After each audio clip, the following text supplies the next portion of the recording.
Hello friends. Did you know nearly 80% of those who watch my videos aren't subscribed? If you enjoy these stories, please hit that subscribe button and leave a like. It really helps. Thank you for being here. By the way, where are you watching from? Let me know in the comments. The fuel gauge needle had been sitting just above the red quarter mark for the last 40 minutes, and Thaddeus Rook kept glancing at it every time the Peterbilt's engine coughed on an uphill grade. He was hauling a flatbed load of industrial steel coils, 22 tons of raw stock destined for a fabrication plant outside Altoona, and the route his dispatcher had sent him was supposed to shave 90 minutes off the usual I-76 corridor. The GPS had taken him off the main turnpike an hour ago, threading him through a patchwork of state routes that grew narrower and more cracked with every mile. The sun had dropped behind the ridgeline 20 minutes back, and now the only light came from his high beams cutting through the dense tunnel of bare oak and pine that pressed in on both sides of the two-lane blacktop. He'd passed exactly 3 other vehicles since the exit: a rusted-out pickup, a minivan with a taillight out, and a state D-Odd truck parked at a closed-way station with no one inside. The CB radio had been silent for over an hour, except for occasional bursts of static that sounded almost like voices, but dissolved before he could make out words. Thaddeus reached for the laminated fuel card clipped to his visor and did the math again in his head. He'd topped off in Breezewood, which should have given him enough to make Altoona with a comfortable margin, but the detour had added miles he hadn't accounted for, and the grades were steeper than the map suggested. The dispatcher, a woman named Jolene, who had a habit of booking him on routes that looked good on paper but turned into nightmares on the road, had assured him there was a truck stop at the junction of Route 36 and some county road whose number he couldn't remember now. He hadn't seen a single fuel sign in the last 30 miles. The forest here was old-growth dense, the kind that swallowed sound and made even the rumble of his diesel engine feel muffled and small. He checked the odometer, another 12 miles to the junction, assuming Jolene's information was even current. The fuel gauge dipped another hairline toward red. He eased off the throttle and kept his speed at 52, watching the road for any sign of civilization. A barn light, a farmhouse porch lamp, anything, but there was only darkness and the endless flicker of tree trunks in his headlights. Then the road curved sharply to the left, and the trees opened up, and Thaddeus saw the overpass. It was a massive concrete structure, 4 lanes wide, stretching across a narrow valley and disappearing into the hills on the far side. But the strange thing was that the road beneath it, the road he was on, didn't continue under the overpass. Instead, it dead-ended at a chain-link fence topped with barbed wire, and a faded yellow sign that read, "Road closed, no through traffic." He slowed the Peterbilt to a crawl and pulled onto the gravel shoulder, letting the engine idle while he stared at the fence. Beyond it, he could see the old roadbed continuing into the darkness, cracked and overgrown, but still intact. The overpass above was dark and silent, no traffic lights or reflectors, and he realized with a strange jolt that it wasn't an active highway at all. It was abandoned. He'd heard about this place. Every trucker who ran routes through central Pennsylvania had heard the stories about the old turnpike, a stretch of highway that had been decommissioned in the 60s when the state built a new alignment to bypass the mountains.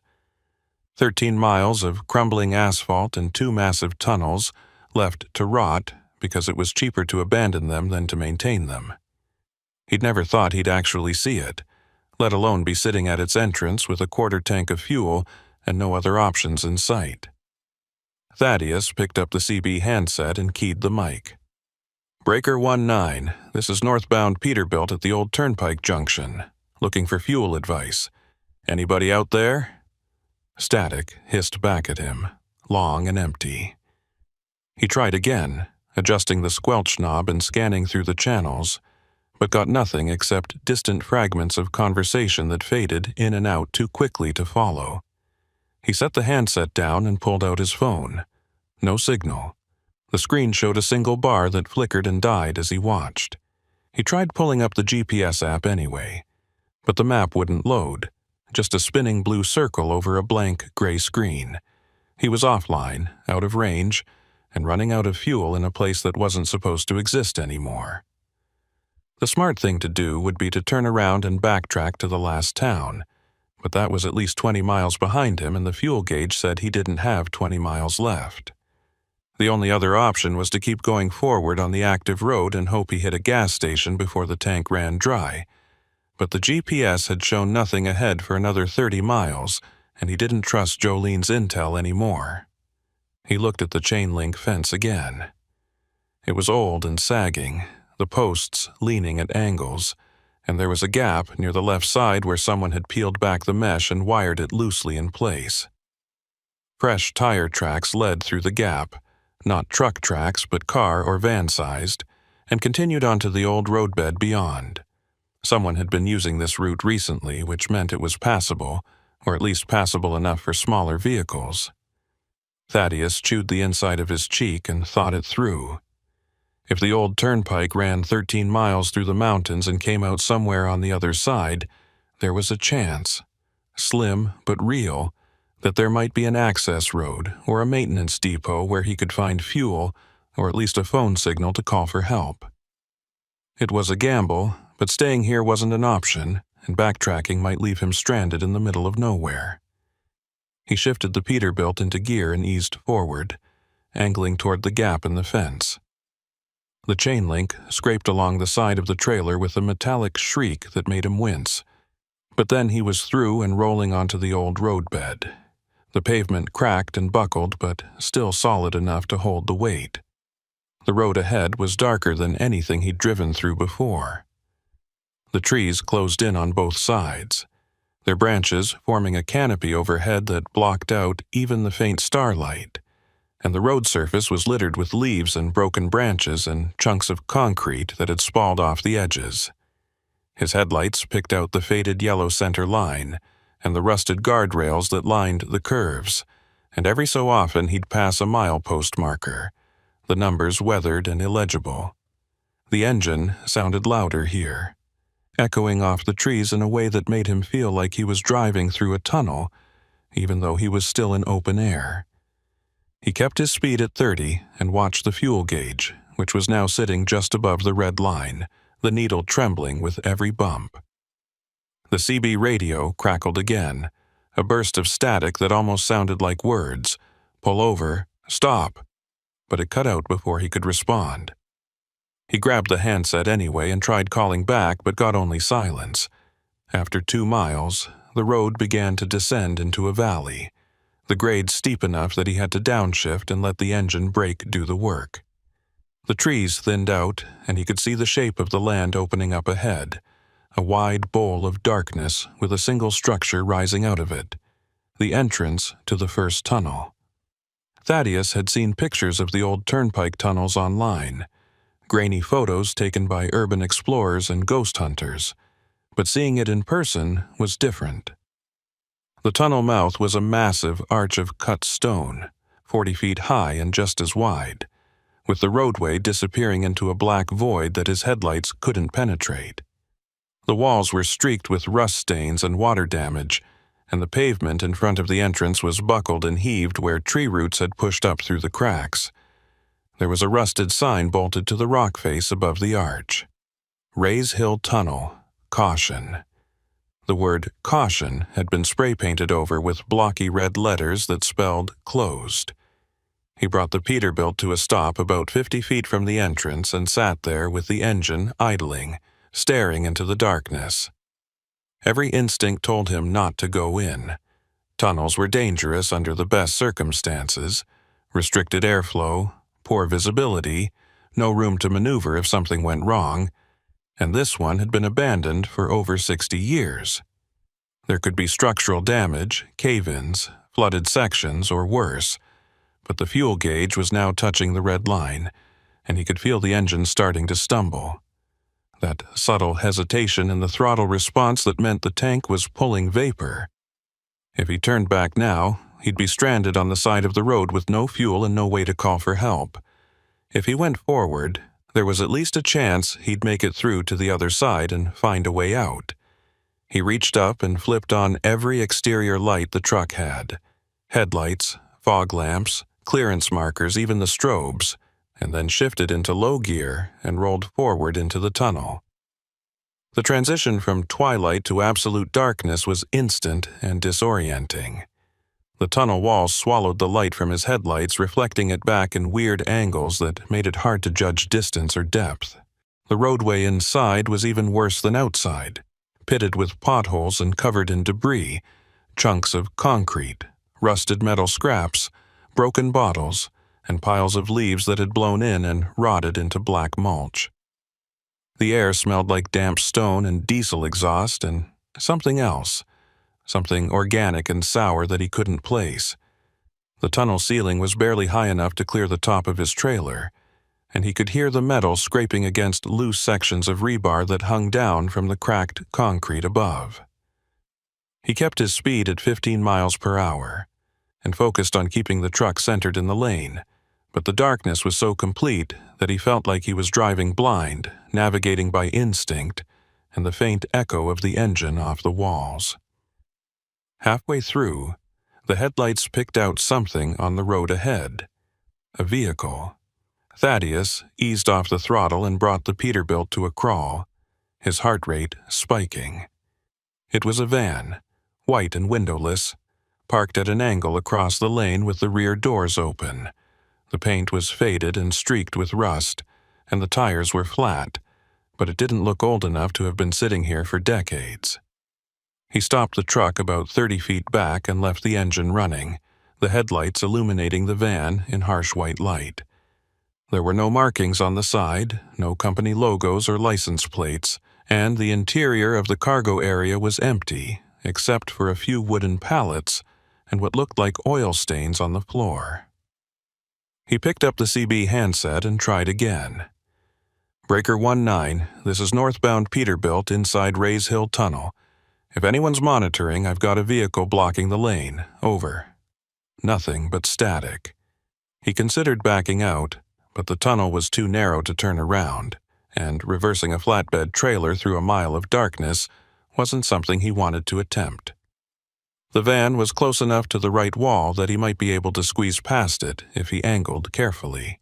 He shifted into gear and started forward, edging to the left and watching the clearance between his trailer and the van.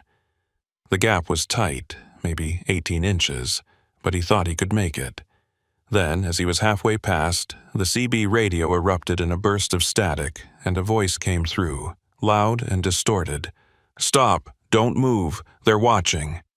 Thaddeus slammed on the brakes and the Peterbilt lurched to a halt, the trailer rocking on its suspension. He grabbed the handset and keyed the mic. "Who is this? Who's watching?" The static hissed for a few seconds, then the voice came back, clearer this time. "You're in the tunnel. You need to get out, now." The transmission cut off. He sat there with the engine idling, his hands gripping the wheel so hard his knuckles ached. The voice had sounded male, middle-aged, with an urgency that wasn't faked. But who was it? And how did they know he was in the tunnel? He glanced at the rearview mirrors, but the darkness behind him was absolute. No headlights or movement. He looked forward again, past the van, and saw something he hadn't noticed before. Tire tracks in the dust and debris on the tunnel floor, leading away from the van and deeper into the tunnel. They were fresh, made within the last day or two, and they were from multiple vehicles, cars, vans, maybe even another truck. Someone had been using this tunnel recently, and not just passing through. He thought about the gap in the fence, the tire tracks on the old roadbed, and the van with no plates. This wasn't random. This was organized. The fuel gauge was below the red line now, the needle buried in the empty zone, and the engine was starting to cough. Thaddeus made a decision. He couldn't sit here and wait for whatever was going on to come find him, and he couldn't turn back. He had to keep moving and hope he reached the far end before the tank ran dry. He shifted into gear and started forward, squeezing past the van with inches to spare. The trailer scraped against the tunnel wall with a metallic screech that echoed through the darkness, and then he was past and rolling deeper into the mountain. The headlights picked out more debris as he went. More pallets, a rusted barrel, a tarp covering something he didn't want to look at too closely. The tunnel seemed to go on forever, the walls pressing in on all sides, and then, finally, after what felt like an eternity, he saw a faint gray light ahead. The exit. He accelerated, the engine sputtering and coughing, and then he was out, bursting into open air with the night sky above and the road ahead curving away into the darkness. He didn't stop. He kept driving, the fuel gauge reading empty, the engine running on fumes and momentum, and after another half-mile he saw lights ahead. A cluster of buildings set back from the road, surrounded by a gravel lot and a chain-link fence. It looked like an old maintenance depot, long abandoned, but with a few lights still on inside one of the structures. He pulled into the lot and brought the Peterbilt to a stop near the fence, the engine finally dying with a wheeze and a shudder. He sat there in the sudden silence, his hands shaking, and stared at the building. The lights inside flickered once, then steadied. Someone was in there. The maintenance depot looked like it had been built in the 50s and left to decay ever since. Thaddeus sat in the dark cab of the Peterbilt, watching the single illuminated window on the second floor of the main building, trying to decide if walking toward that light was the smartest or stupidest thing he could do right now. The building itself was a 2-story concrete block structure with a flat roof and narrow windows, most of them boarded up or covered with steel mesh. The gravel lot around it was littered with rusted equipment, old road graders, a fuel truck with no wheels, stacks of concrete barriers overgrown with weeds. A chain-link fence surrounded the perimeter, but the gate was hanging open on one hinge, and the no trespassing signs were so faded they were barely legible. The light in the window flickered again, and Thaddeus saw a shadow move across it. A person, definitely a person, walking past the glass. His phone still had no signal, and the CB radio was dead now that the truck's battery wasn't charging it. He was stranded, out of fuel, in the middle of nowhere, with no way to call for help except to walk up to that building and hope whoever was inside wasn't the same people who'd been using the tunnel. He grabbed his flashlight from the door pocket and his tire iron from under the seat, then climbed down from the cab. The night air was cold and still, carrying the smell of wet leaves and old diesel. He left the truck unlocked. If someone wanted to steal a flatbed with no fuel and 22 tons of steel coils, they were welcome to it, and started walking toward the building. His boots crunched on the gravel, loud in the silence, and he kept the flashlight pointed at the ground to avoid announcing his arrival too obviously. As he got closer, he could see that the building's ground floor was mostly garage bays. The roll-up doors rusted shut or blocked with wooden pallets. The entrance was a steel door on the side, propped open with a cinder block, and a faint glow of light spilled out from inside. He paused at the threshold and called out, "Hello? Anyone here? I need help." His voice echoed off the concrete walls inside. No response. He stepped through the doorway into a long hallway lined with empty offices and storage rooms, the floors covered in dust and broken glass. At the far end, a metal staircase led up to the second floor where the light was coming from. Thaddeus started up the stairs, each step creaking under his weight. The tire iron held loosely at his side. The second-floor hallway was better maintained than the ground level. The dust wasn't as thick, and there were recent footprints in the grime on the floor, multiple sets leading in and out of the rooms. He followed them to the lit room at the end of the hall and stopped in the doorway. It was an office, maybe 20 by 15 feet, with a metal desk pushed against one wall and a pair of filing cabinets in the corner. A camping lantern sat on the desk, casting harsh white light across stacks of paper and what looked like ledgers or logbooks. The walls were covered in maps, road maps, topographical surveys, blueprints of the tunnel system, with routes marked in colored pen and post-it notes scribbled with dates and numbers. But the room was empty. Whoever had been here was gone now, and they'd left in a hurry. One of the desk drawers was half open, papers spilling out onto the floor, and a coffee mug was still steaming next to the lantern. He walked to the desk and looked at the papers. They were manifests, shipping documents listing cargo types, weights, pickup and delivery locations. Most of them were for standard freight, machine parts, raw materials, palletized goods. But several had handwritten notes in the margins. No way, back route only, cash on delivery. The dates ranged from 6 months ago to last week. Thaddeus picked up one of the ledgers and flipped through it. Each page was divided into columns: date, vehicle type, cargo description, entry time, exit time. The entries went back years, hundreds of them, all using the abandoned turnpike as a route. He set the ledger down and looked at the maps on the wall. Someone had marked every access point to the old highway, every gap in the fences, every side road that connected to it. The tunnels were highlighted in red, with notes about clearance heights and weight limits and blind spots, where line of sight was blocked. This wasn't just casual trespassing. This was a logistics operation, organized and deliberate, using the abandoned turnpike as an off-grid corridor to move cargo without inspection or documentation. A sound from downstairs made him freeze. Footsteps, slow and deliberate, coming up the metal staircase. Thaddeus turned toward the door and gripped the tire iron tighter. The footsteps reached the top of the stairs and stopped. Then a voice called out, deep and measured, "You're not supposed to be here." Thaddeus stayed where he was and called back, "Neither are you, I'm guessing." The footsteps resumed, coming down the hallway, and then a man appeared in the doorway. He was tall and lean, maybe 60, with a weathered face and close-cropped gray hair. He wore a dark canvas jacket with a patch on the shoulder that read Pennsylvania State Police, but the uniform underneath looked old and faded, like it hadn't been regulation in decades. His hand rested on the grip of a flashlight clipped to his belt, but he wasn't holding it like a weapon. He looked at Thaddeus, then at the tire iron, then at the papers on the desk. His expression didn't change. "You ran out of fuel," he said. It wasn't a question. Thaddeus nodded. "Came through the tunnel, saw the lights here."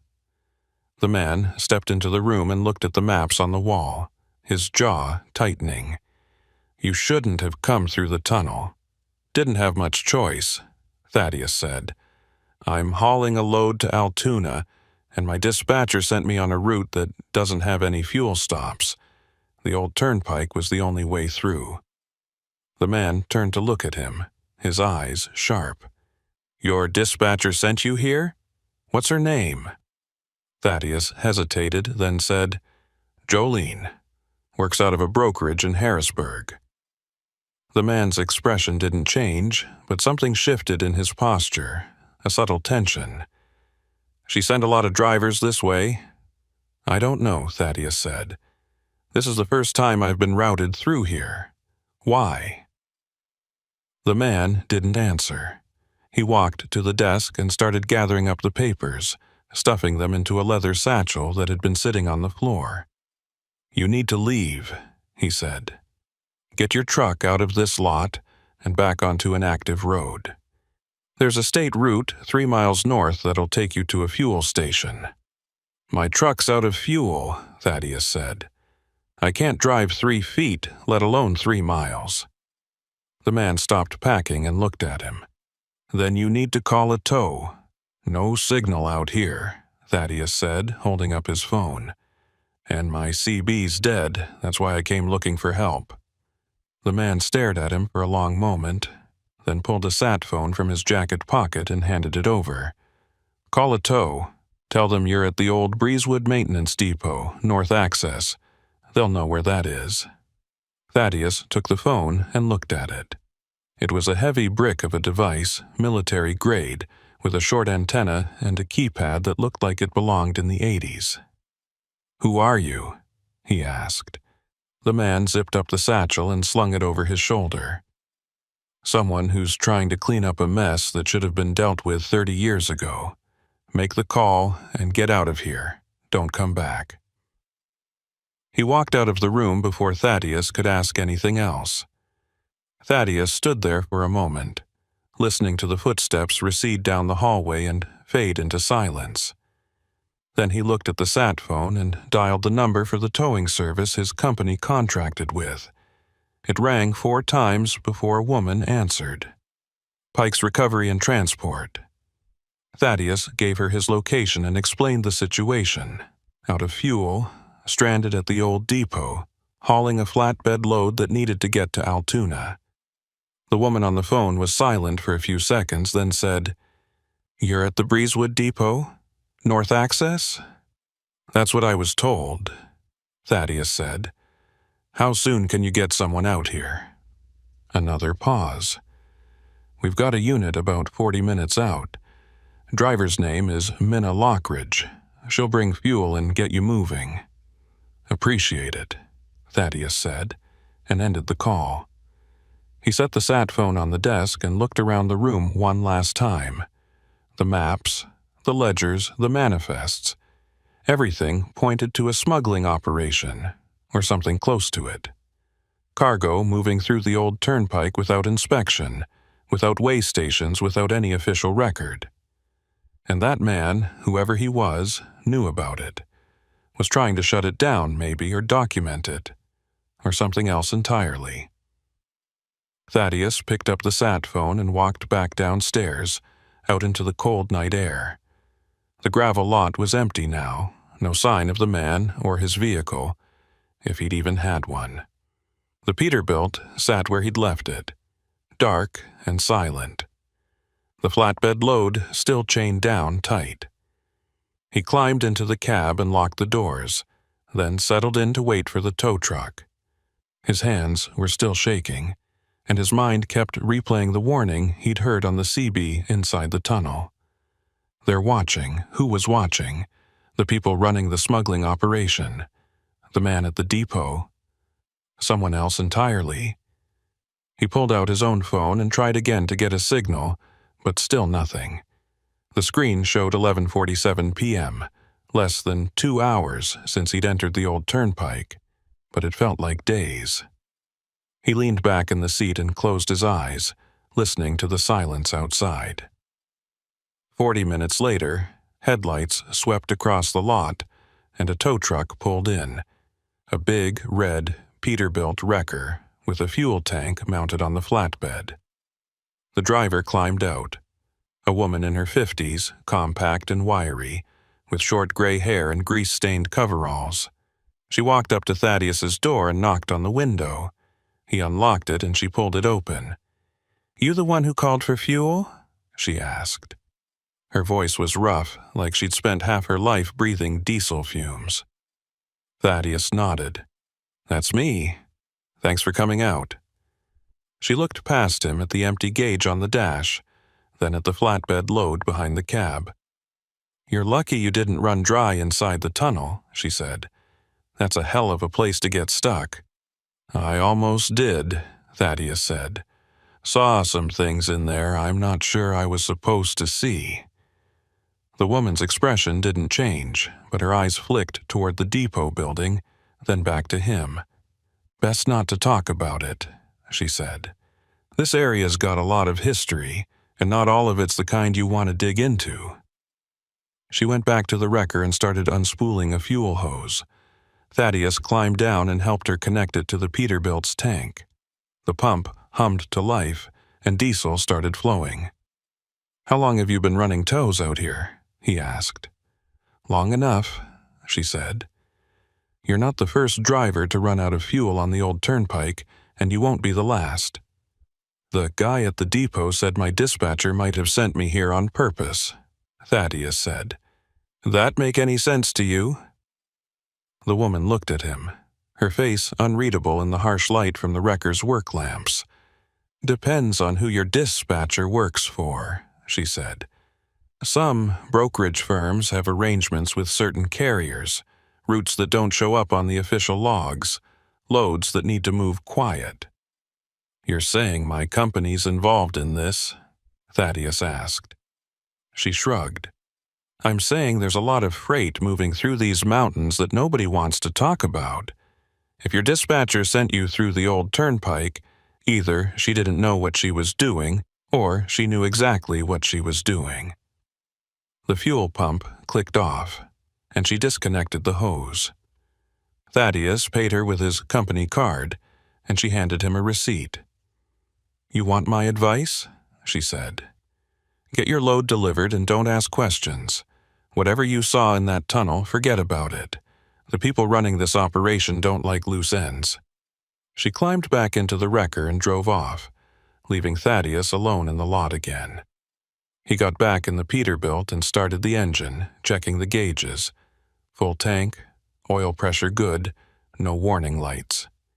He shifted into gear and pulled out of the lot, following the dirt access road that curved away from the depot and reconnected with the old turnpike a quarter-mile north.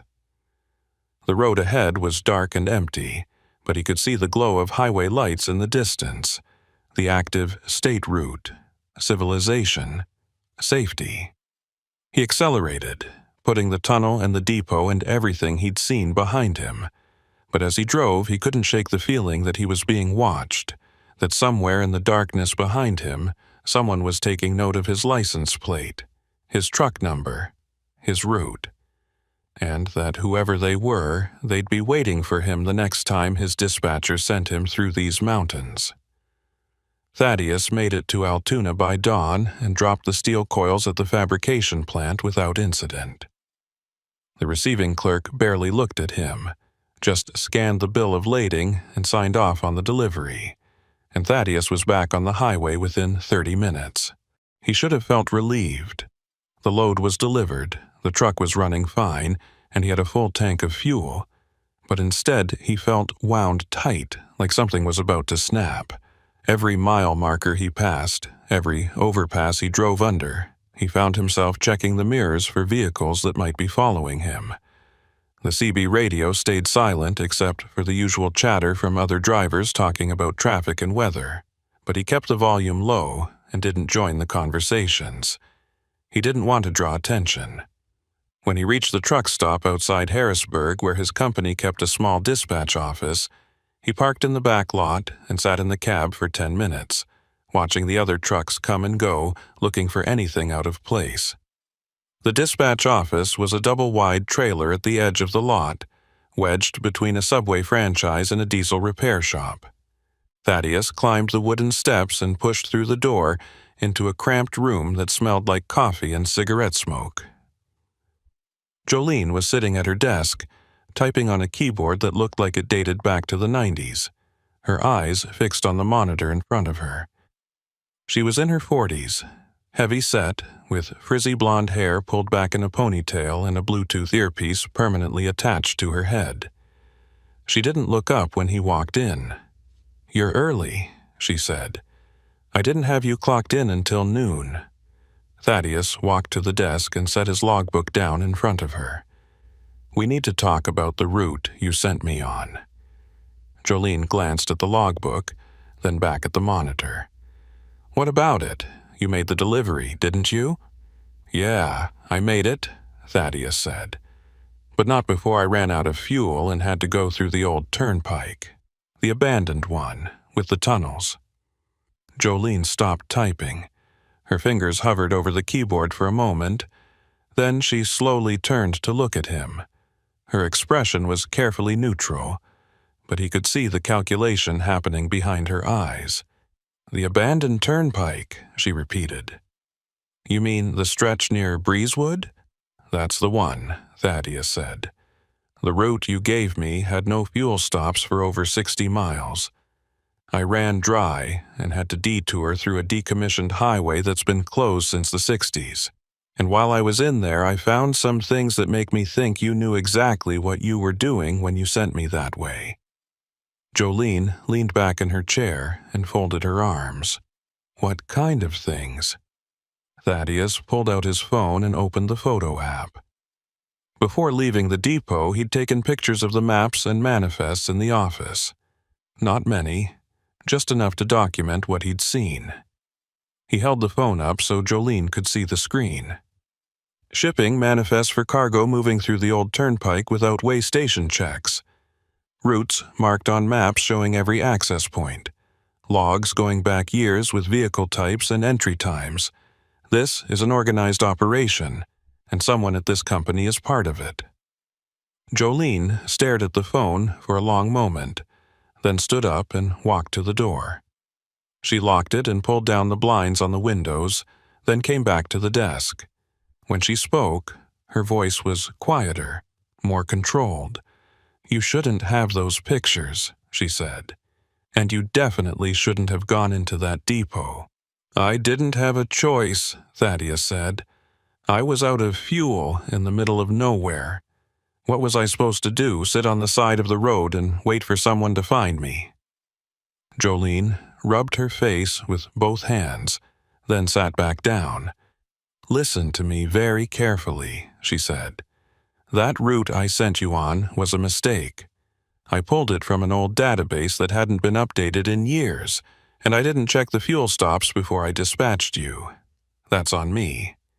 But the stuff you saw in that tunnel, the manifests, the maps, that's not something you want to get involved in, trust me." "Too late for that," Thaddeus said. "I'm already involved. I drove through the tunnel. I saw the van with no plates. I talked to a guy at the depot who had a state police patch on his jacket, but didn't seem like he was working in any official capacity. And then I got a fuel delivery from a tow operator who told me to forget everything I'd seen because the people running this operation don't like loose ends." Jolene closed her eyes and exhaled slowly. When she opened them again, she looked older, more tired. "The guy with the state police patch, did he give you a name?" "No," Thaddeus said. "But the tow operator's name was Minna Lockridge. She works for Pike's Recovery and Transport." Jolene's jaw tightened at the name. "Pike," she muttered. Of course it was Pike. "You know him?" Thaddeus asked. "I know of him," Jolene said. "Algernon Pike. Used to be a state trooper assigned to the Turnpike Patrol back in the 80s and 90s. He was the one who first documented the smuggling activity on the old highway after it was decommissioned. Spent years trying to get the state to shut it down, but there were too many people with too much money invested in keeping it open. Eventually, he retired, or was forced out, depending on who you ask, and started working independent investigations. If you ran into him at that depot, it means he's still trying to build a case." Thaddeus sat down in the plastic chair across from Jolene's desk. His legs felt unsteady, like the ground had shifted under him.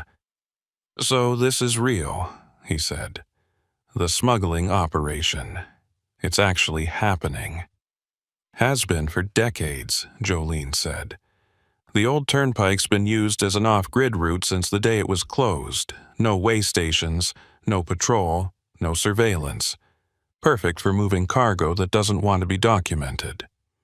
Drugs, stolen goods, black market electronics, anything that needs to get from point A to point B without a paper trail. The people running it have connections in law enforcement, in state government, in freight companies like ours. They pay well, and they don't tolerate mistakes.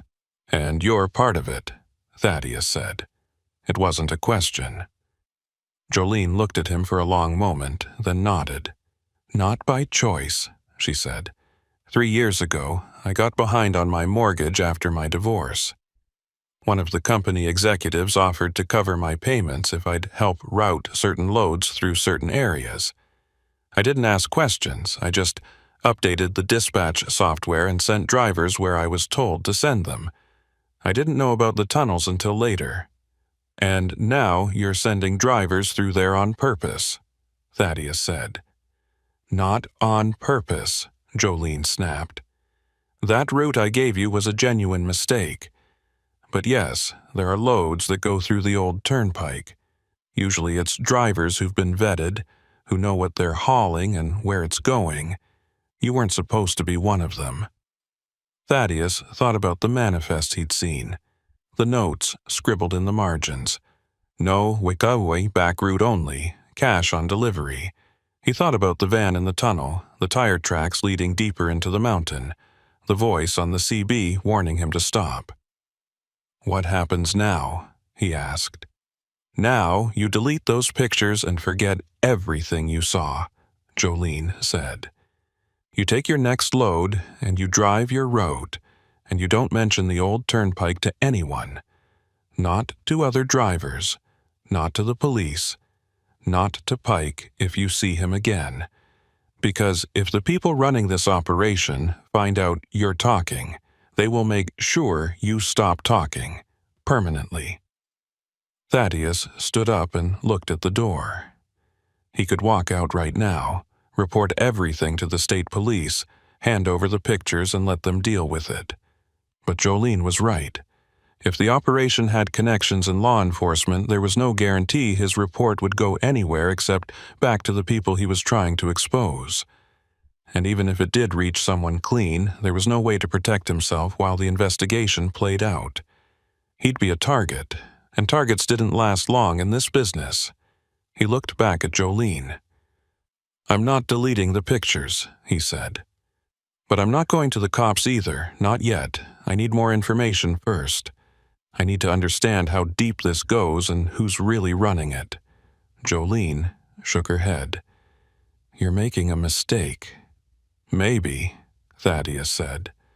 "But I'm making it with my eyes open. If you hear anything at all, about who's organizing the routes or where the cargo's coming from, you let me know. Otherwise, stay out of my way." He unlocked the door and walked out, leaving Jolene sitting at her desk with her head in her hands. Outside, the truck stop was busy with mid-morning traffic, drivers fueling up and heading out for their next runs. Thaddeus walked back to his Peterbilt and climbed into the cab, then pulled out his phone and looked at the pictures again.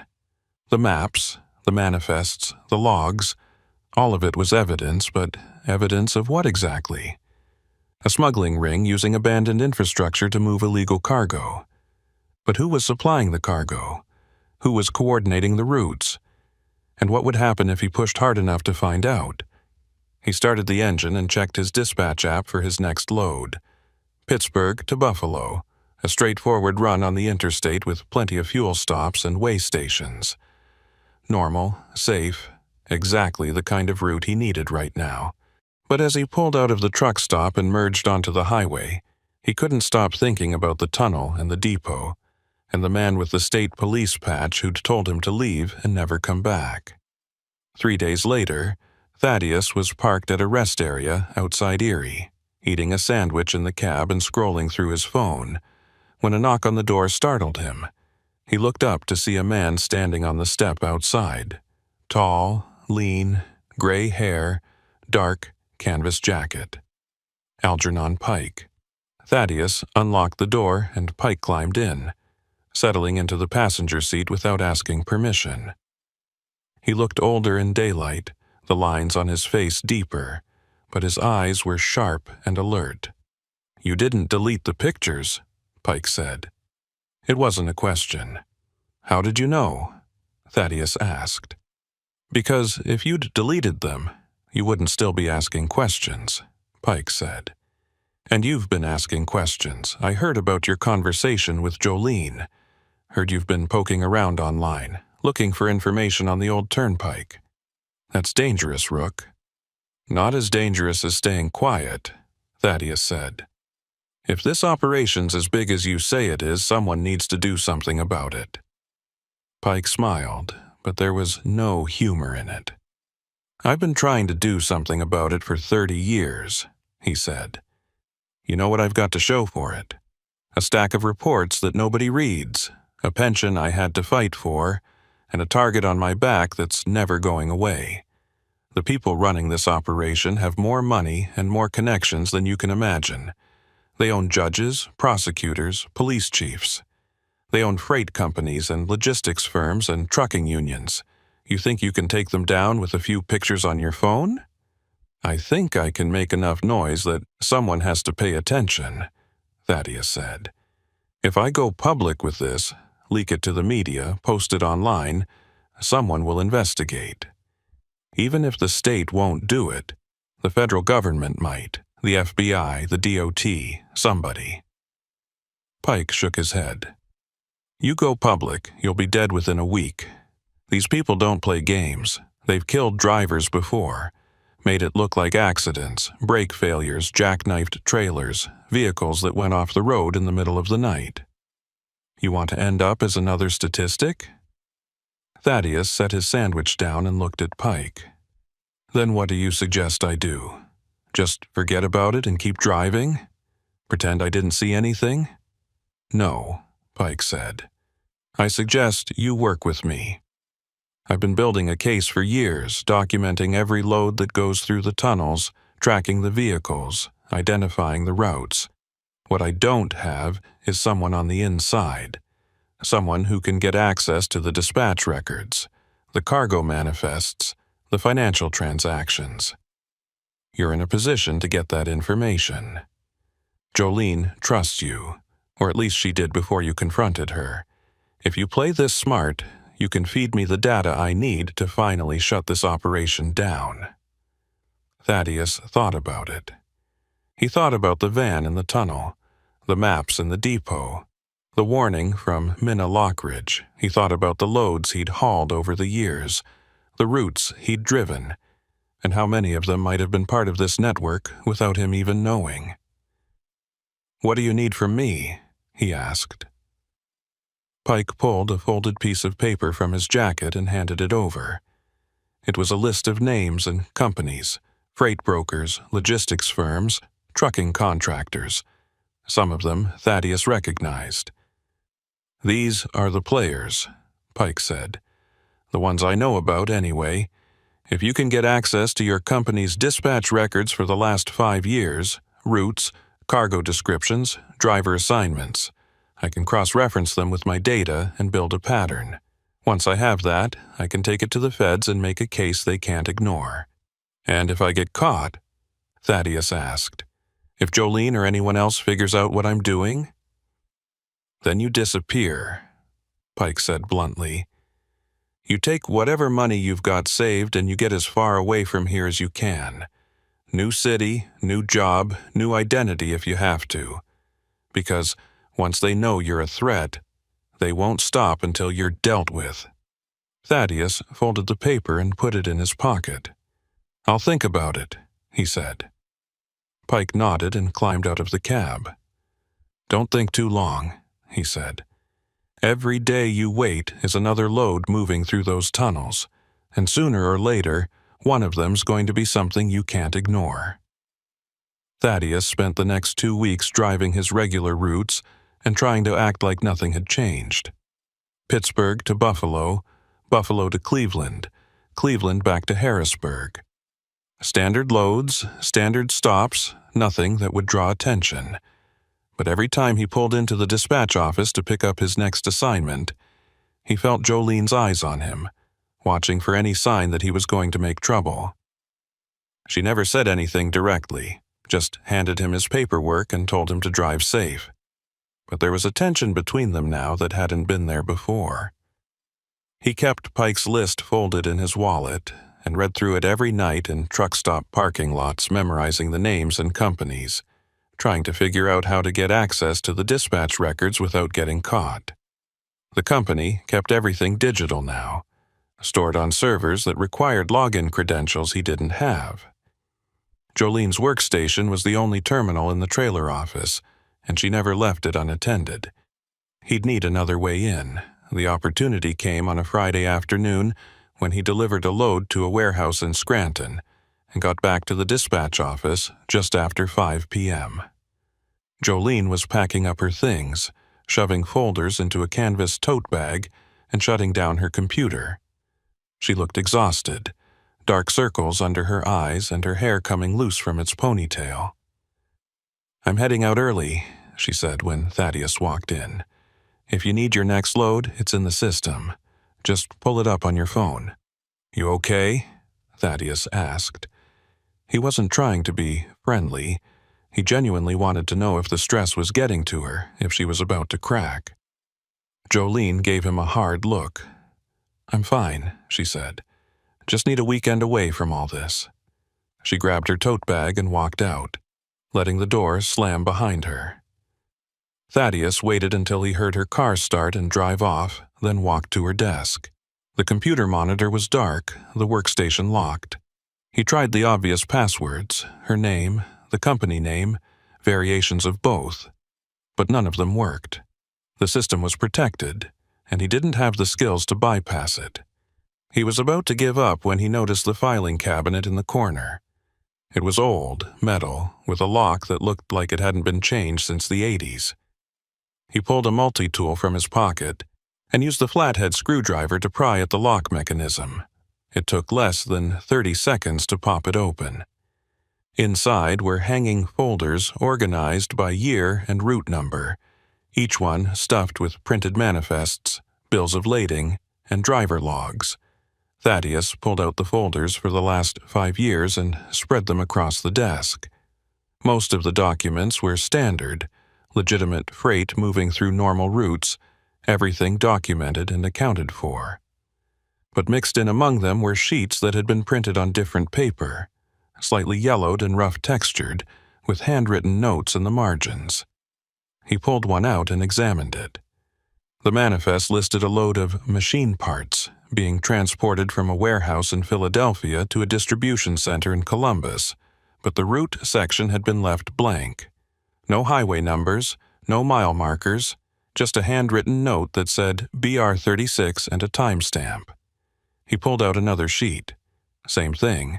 Legitimate cargo description, legitimate origin and destination, but no documented route. Just BR36 or BR50 or BR Breeze. Back roads. The old turnpike. Thaddeus spent the next hour pulling every sheet with a handwritten route code and photographing them with his phone.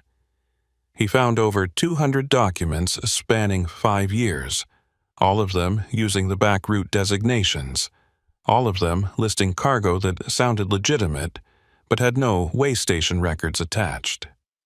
When he was done, he put the folders back in the cabinet, closed the lock as best he could, and left the office. His hands were shaking as he climbed into his truck and started the engine. He had what Pike needed, proof that the company was routing freight through the old turnpike on a regular basis, proof that it had been going on for years. But he also had a sick feeling in his stomach, because now he was committed.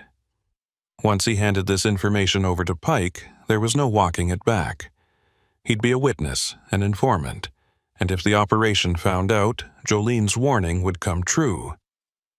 He pulled out of the lot and drove to a rest area 20 miles south, then sent Pike a text from a burner phone he'd bought at a truck stop. "I have what you need. Where do we meet?" Pike's response came 10 minutes later. "Abandoned way station, Route 220 northbound. Mile marker 47. Midnight." Thaddeus checked the time. It was just past 7 p.m., which gave him 5 hours to drive the route and make sure he wasn't being followed. He merged onto the interstate and kept his speed steady, watching the mirrors for any vehicle that stayed behind him for too long. By the time he reached the way station, it was 11:45, and the highway was nearly empty. The way station had been closed for years, its scale platforms cracked and overgrown with weeds, the inspection building boarded up and covered in graffiti. Thaddeus pulled into the access road and parked near the far end, killing the lights but leaving the engine running. He sat in the darkness and waited. At midnight, a set of headlights turned into the way station and a gray pickup truck pulled up next to the Peterbilt. Algernon Pike climbed out and walked to the passenger side of the cab. Thaddeus unlocked the door and Pike got in, bringing with him the smell of cold air and old coffee. "You got the records?" Pike asked. Thaddeus handed over his phone with the photos loaded. Pike scrolled through them slowly, his expression hardening with each image. When he finished, he handed the phone back. "This is good," he said. "Better than good.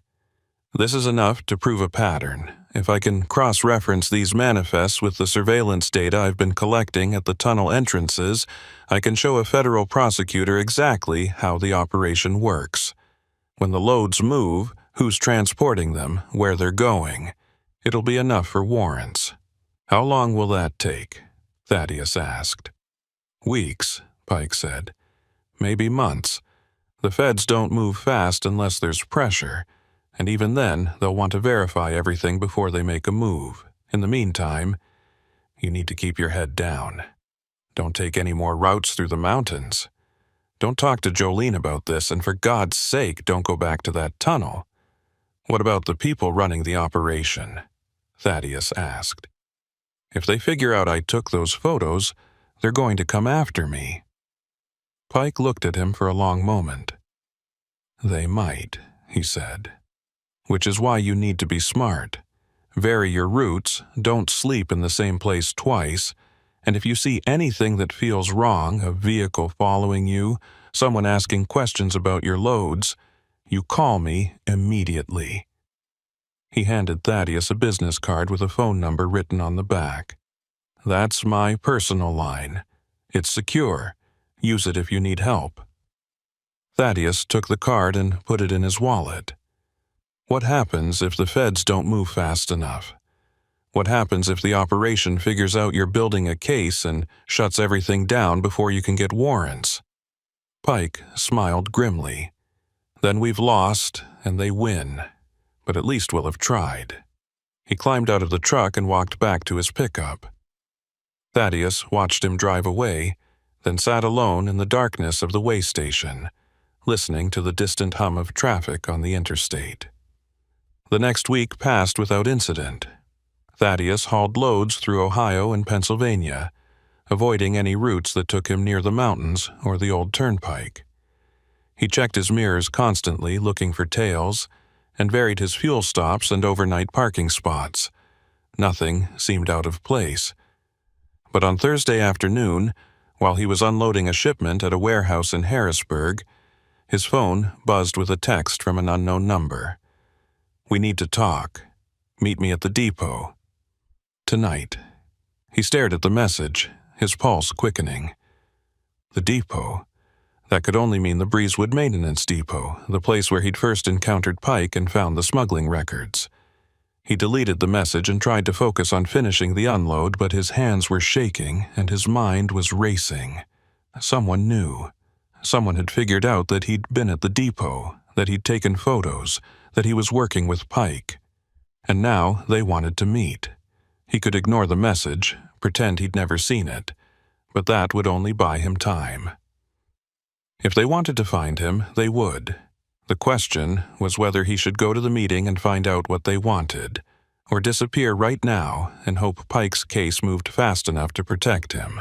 He finished the unload and climbed back into his truck, pulling out of the warehouse lot and onto the highway.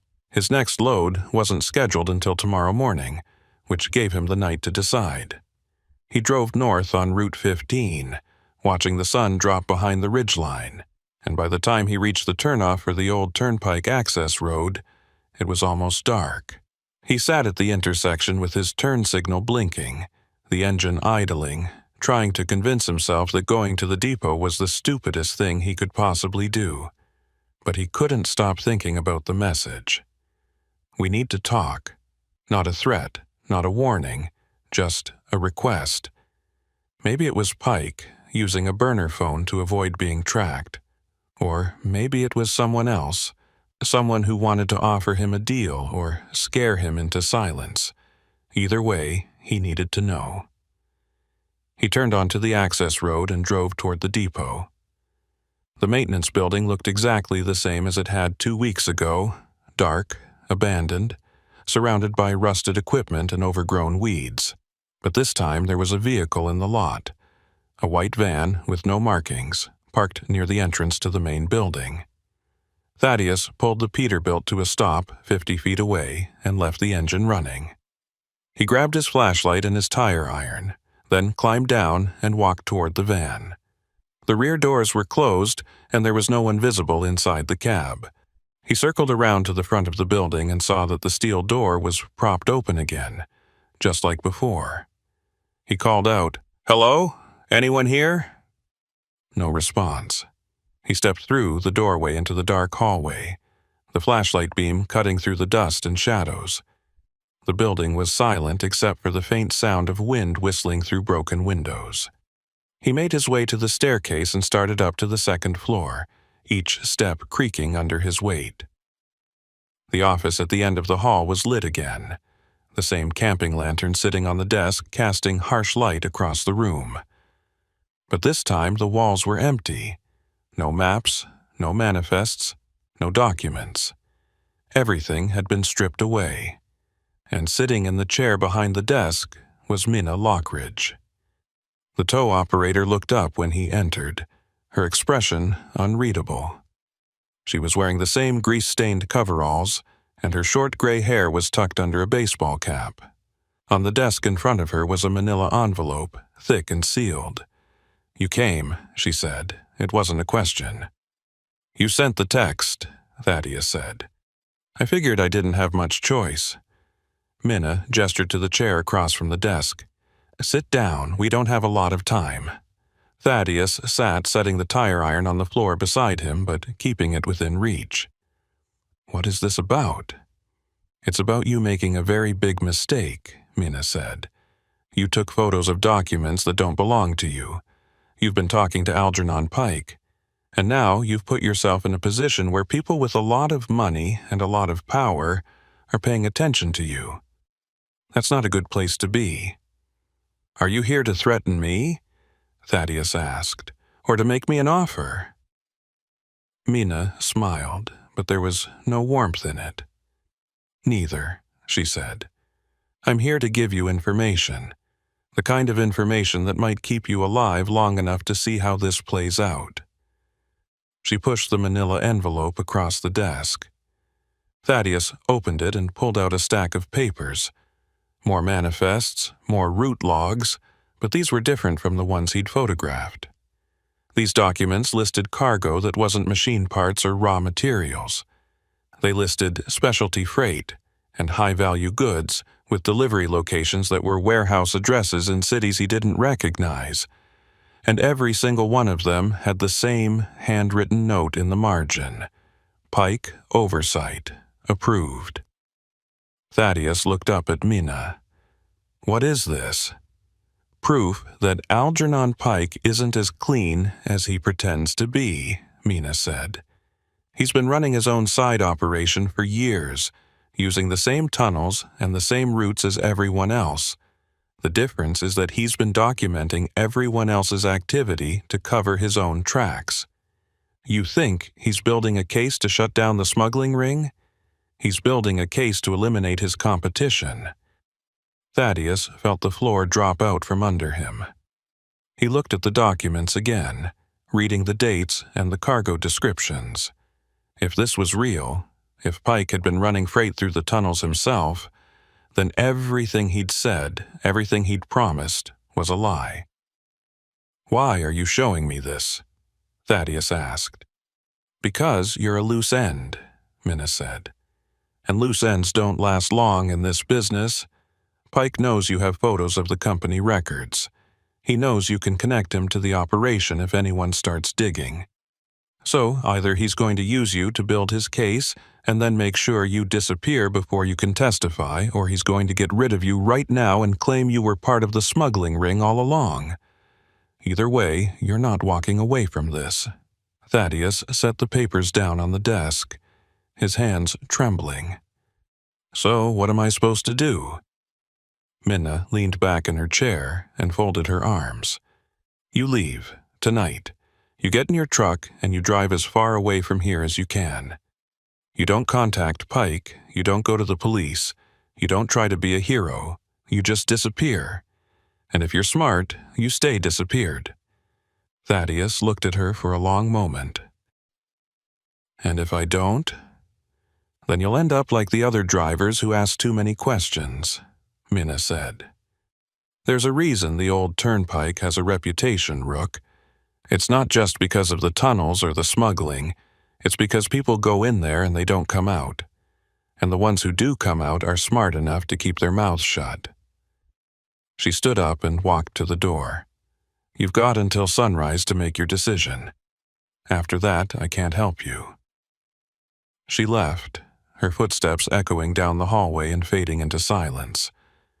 Thaddeus sat alone in the office, staring at the documents on the desk.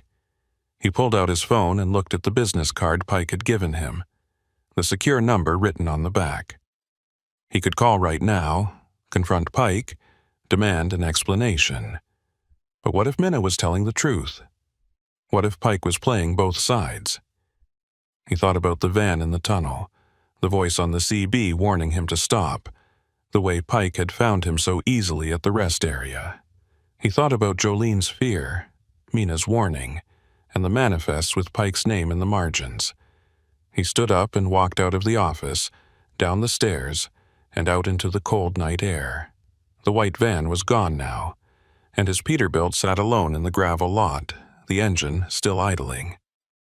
He climbed into the cab and sat there with his hands on the wheel, staring at the dark shape of the maintenance building. He had three choices. He could run, like Minna had suggested, and spend the rest of his life looking over his shoulder. He could go to the police with everything he knew and hope they'd protect him long enough to make a case. Or he could go back into that tunnel, find out what was really being moved through there, and get proof that would force someone, anyone, to pay attention. None of the options were good, but running felt like giving up, and going to the police felt like signing his own death warrant, which left the tunnel. Thaddeus shifted the Peterbilt into gear and pulled out of the lot, heading south on the access road. He knew where the tunnel entrances were now. He'd studied the maps in Pike's office, memorized the routes and the access points. The second tunnel, Sidling Hill, was less than 5 miles from here, and according to the logs he'd seen, there was activity there almost every night. If he was going to get proof, that was where he needed to be. The road narrowed as he drove, the trees closing in on both sides, and then he saw the chain-link fence and the gap where someone had peeled back the mesh.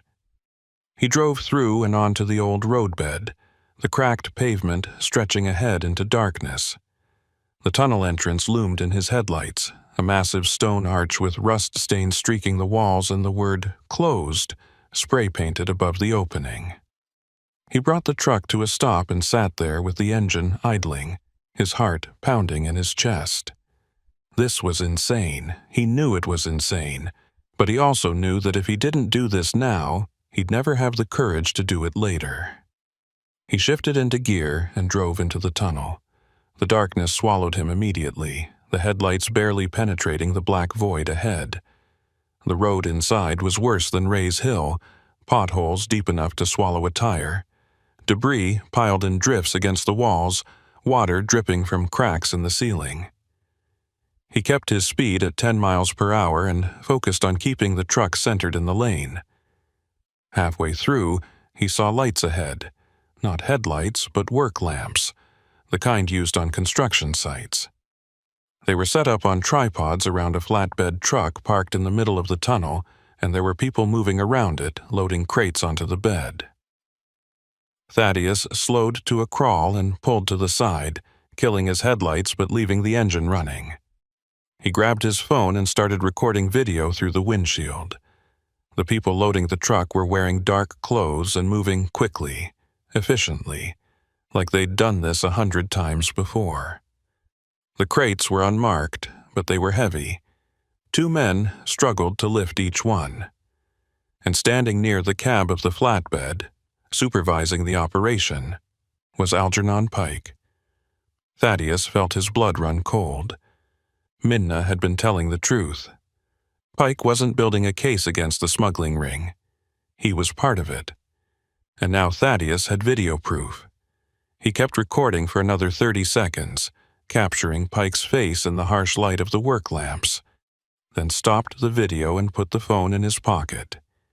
He needed to get out of here before they noticed him.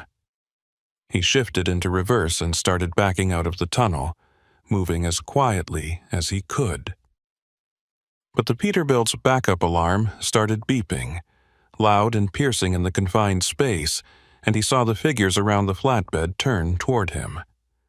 Pike shouted something, and the work lamps swung in his direction, blinding him. Thaddeus threw the truck into drive and hit the accelerator, the engine roaring as the tires fought for traction on the wet pavement. Behind him, he heard shouting and the sound of a vehicle starting.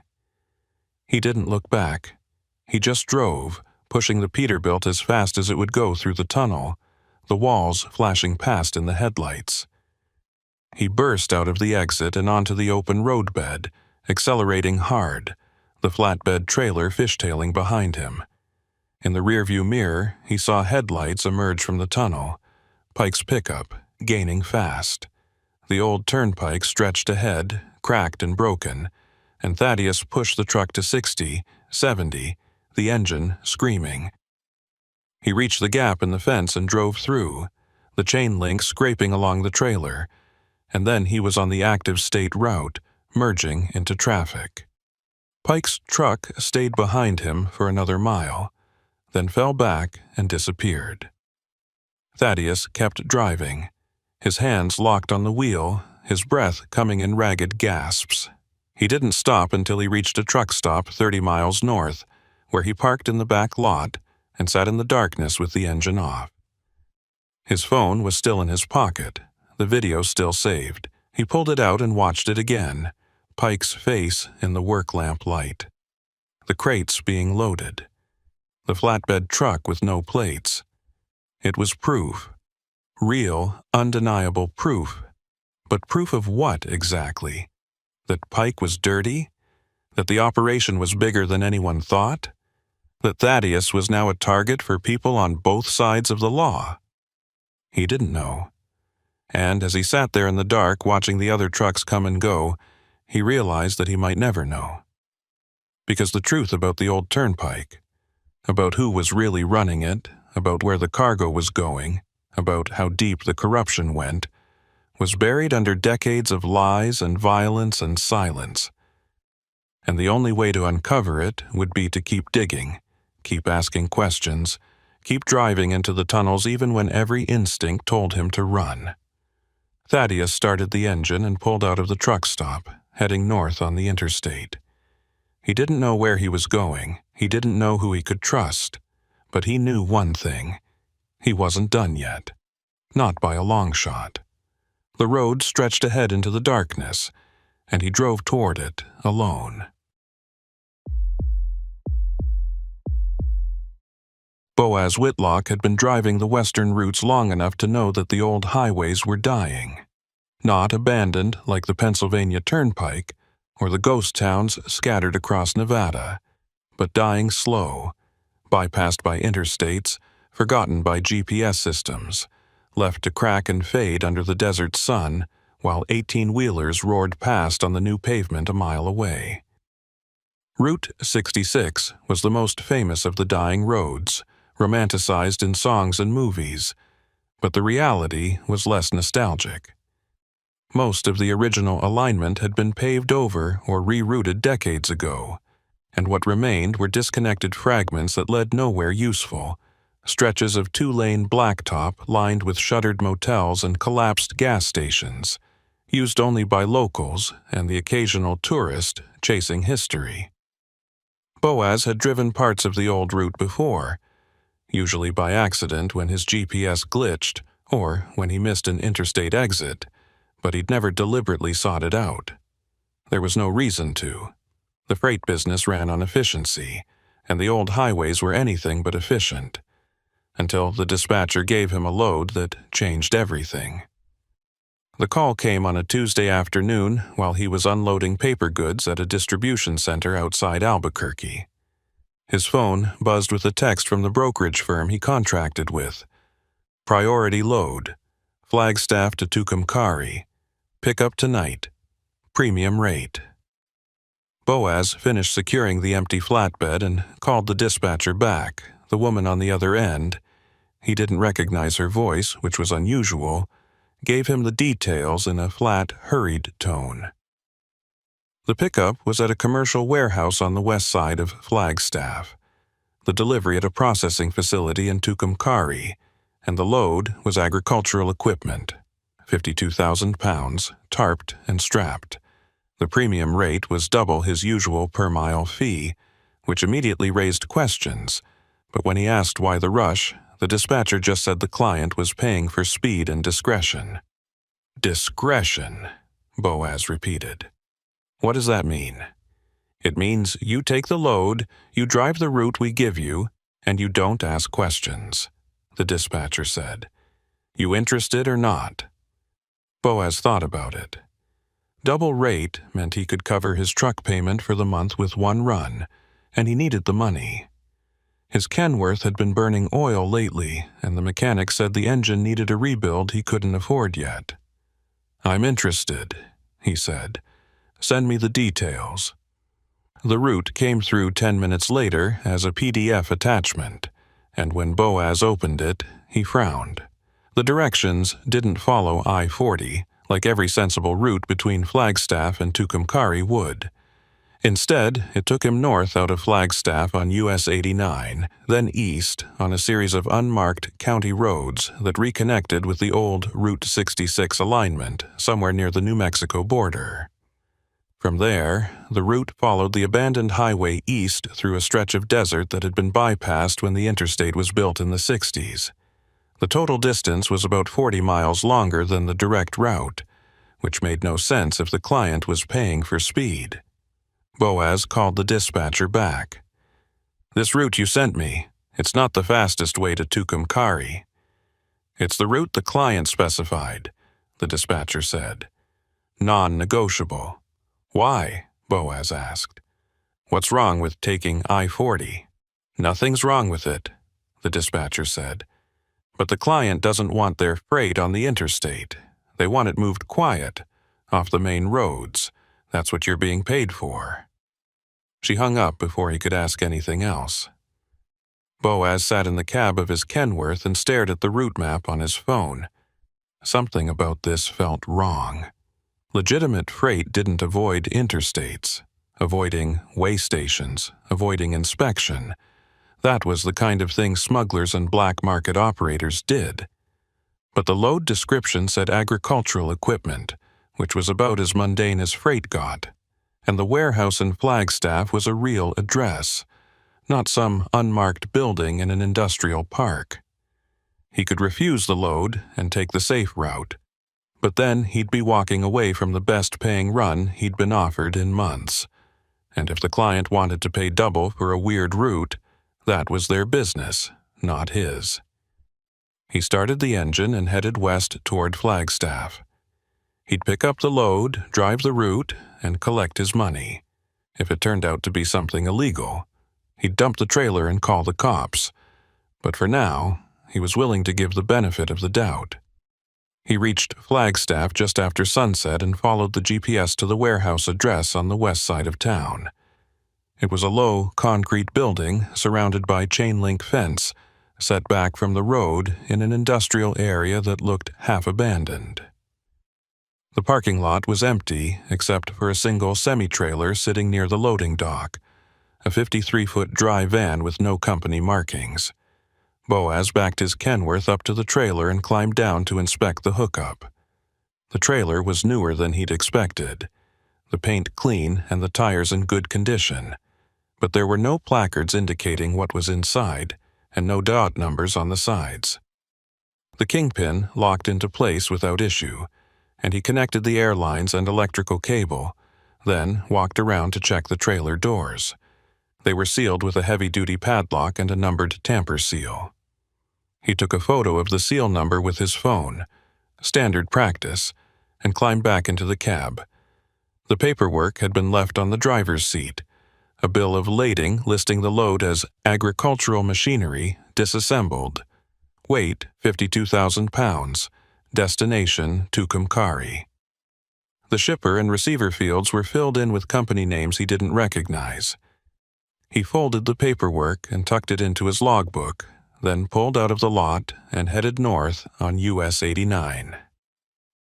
The highway out of Flagstaff was quiet, 2 lanes cutting through pine forest that gradually gave way to high desert scrubland. Boaz kept his speed at 60 and watched the fuel gauge, which was sitting just above 3/4. He'd filled up before leaving Albuquerque, which should give him enough to reach Tucumcari with a comfortable margin, assuming the route didn't add too many unexpected miles. The turnoff onto the county roads came 20 miles north of town, marked by a faded sign that said, Holbrook, 47 miles.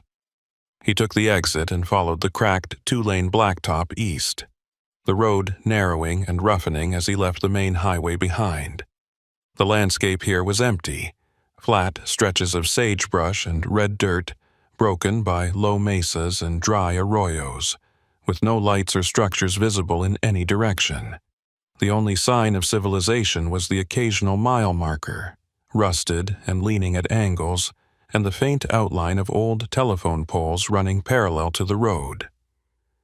After 30 miles, the county road intersected with what the map labeled as Historic Route 66, though there was nothing historic about it. It was just another stretch of forgotten asphalt, cracked and patched and fading into the desert. Boaz turned onto the old route and immediately felt the difference. The pavement here was worse, potholes every 50 feet, sections where the asphalt had completely eroded away to gravel, and long stretches where the road had been swallowed by sand drifts. He slowed to 40 miles per hour and focused on steering around the worst of the damage, feeling the trailer sway behind him as the wheels hit uneven ground. The CB radio crackled with static, and he reached up to adjust the squelch, but the interference didn't clear. He scanned through the channels, looking for other drivers, but found only silence. This far off the interstate, there was nobody else on the road. The headlights picked out the shapes of abandoned structures as he drove. A collapsed motor lodge with its roof caved in, a gas station with empty pump islands and shattered windows, a diner whose sign had long since fallen into the dirt. Each one was marked by a faded mile marker, the numbers barely legible, mile 217, mile 221, mile 225. The markers were evenly spaced, which meant the road had been measured and maintained once, but that had been a long time ago. Then, around mile 230, Boaz noticed something strange. The mile marker was broken. Not weathered or faded, but physically shattered. The metal post snapped off at ground level and the sign lying in the dirt beside the road. He slowed the Kenworth and looked at it as he passed. The break was clean, almost deliberate, like someone had cut it with a torch or smashed it with something heavy.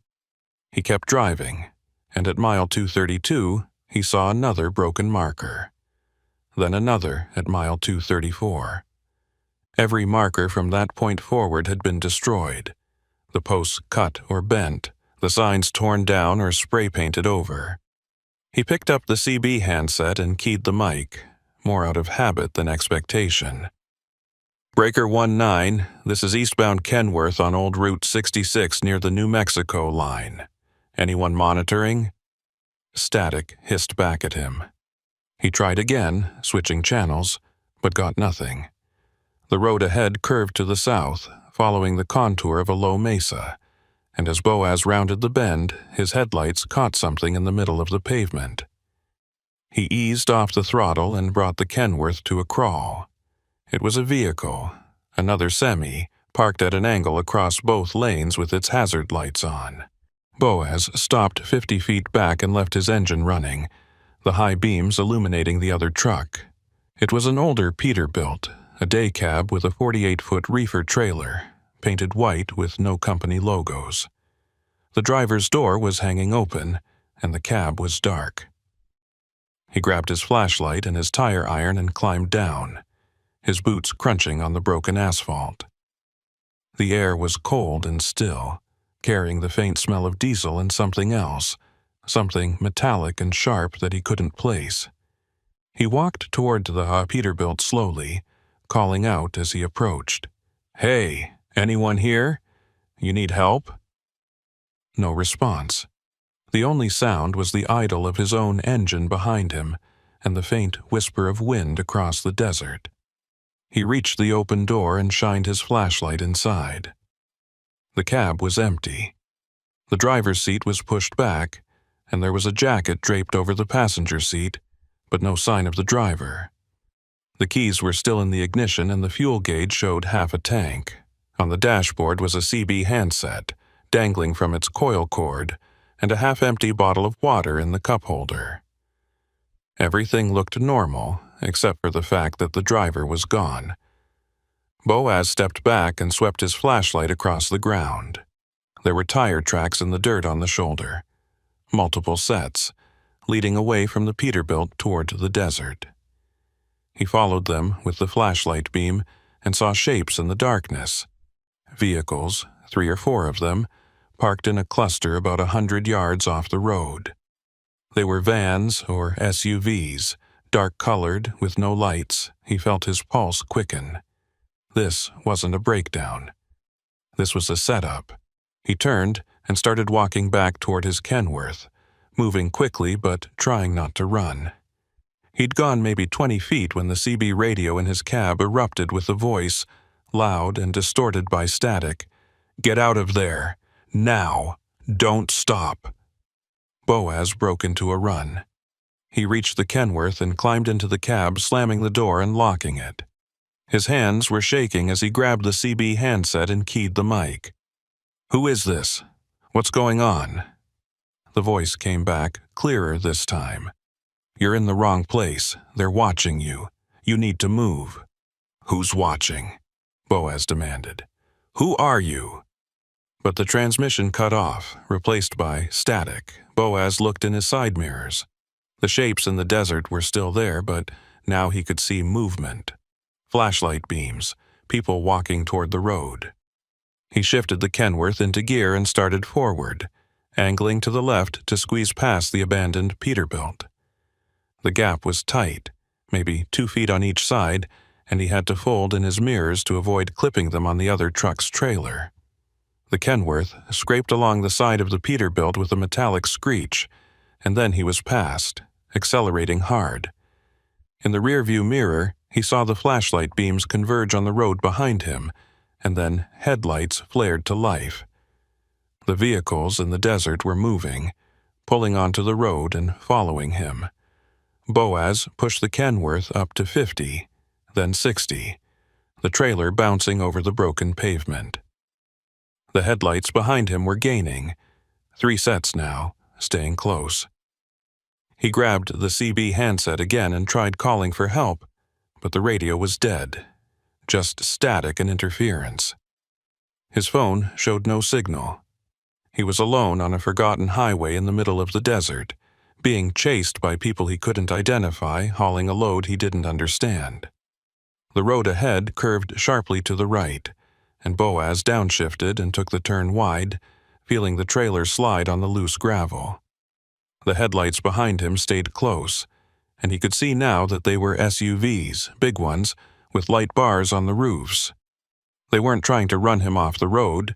They were just following, keeping pace, like they were herding him somewhere. He thought about the route the dispatcher had given him, the specific roads and turns, and realized with a sickening clarity that he'd been sent here on purpose. The load, the premium rate, the off-interstate route. It was all part of something bigger, something he'd walked into without knowing. The question was whether he could get out before it was too late. The mile markers continued to flash past in his headlights. Mile 240, mile 245, mile 250, each one broken or missing, the road getting worse with every mile. And then, just as he was starting to think the chase would go on forever, the headlights behind him suddenly fell back and disappeared. Boaz kept driving, watching the mirrors, but the road behind him was dark. They were gone. He didn't slow down. He kept the Kenworth at 60 and focused on the road ahead, his knuckles white on the steering wheel. After another 10 miles, the old Route 66 alignment reconnected with the paved state highway, and he saw lights in the distance, a small town, or at least a gas station. He pulled off at the first exit and brought the truck to a stop in a gravel lot, the engine idling, his breath coming in ragged gasps. He sat there for a long time, staring at the empty road, trying to make sense of what had just happened. The CB radio crackled again, and the same voice came through, calm and measured. "You made it." "Good. Now listen carefully. Don't open that trailer. Don't stop anywhere until you reach Tucumcari. And don't talk to anyone about what you saw tonight. If you do, they'll come for you. And next time they won't just follow." The transmission ended.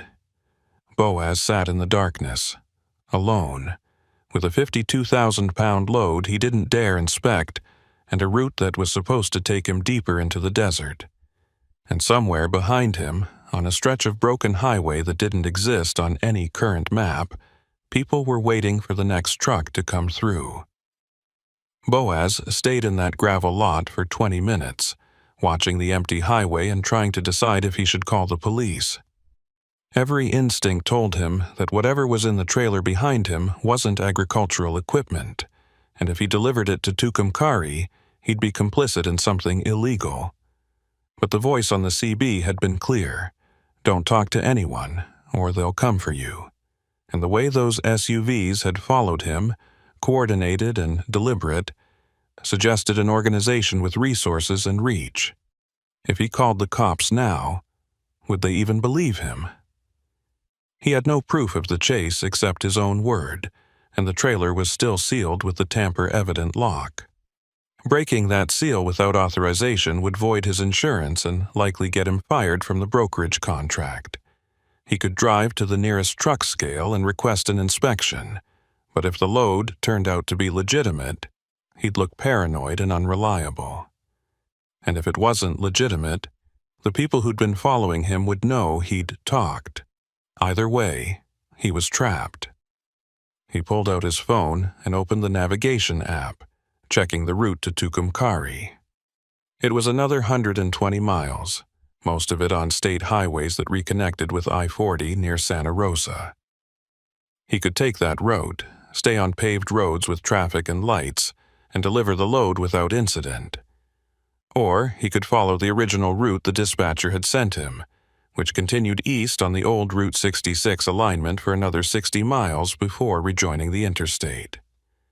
The safe choice was obvious, but something about the way the voice on the CB had emphasized "don't stop anywhere until you reach Tucumcari" made him think the route mattered.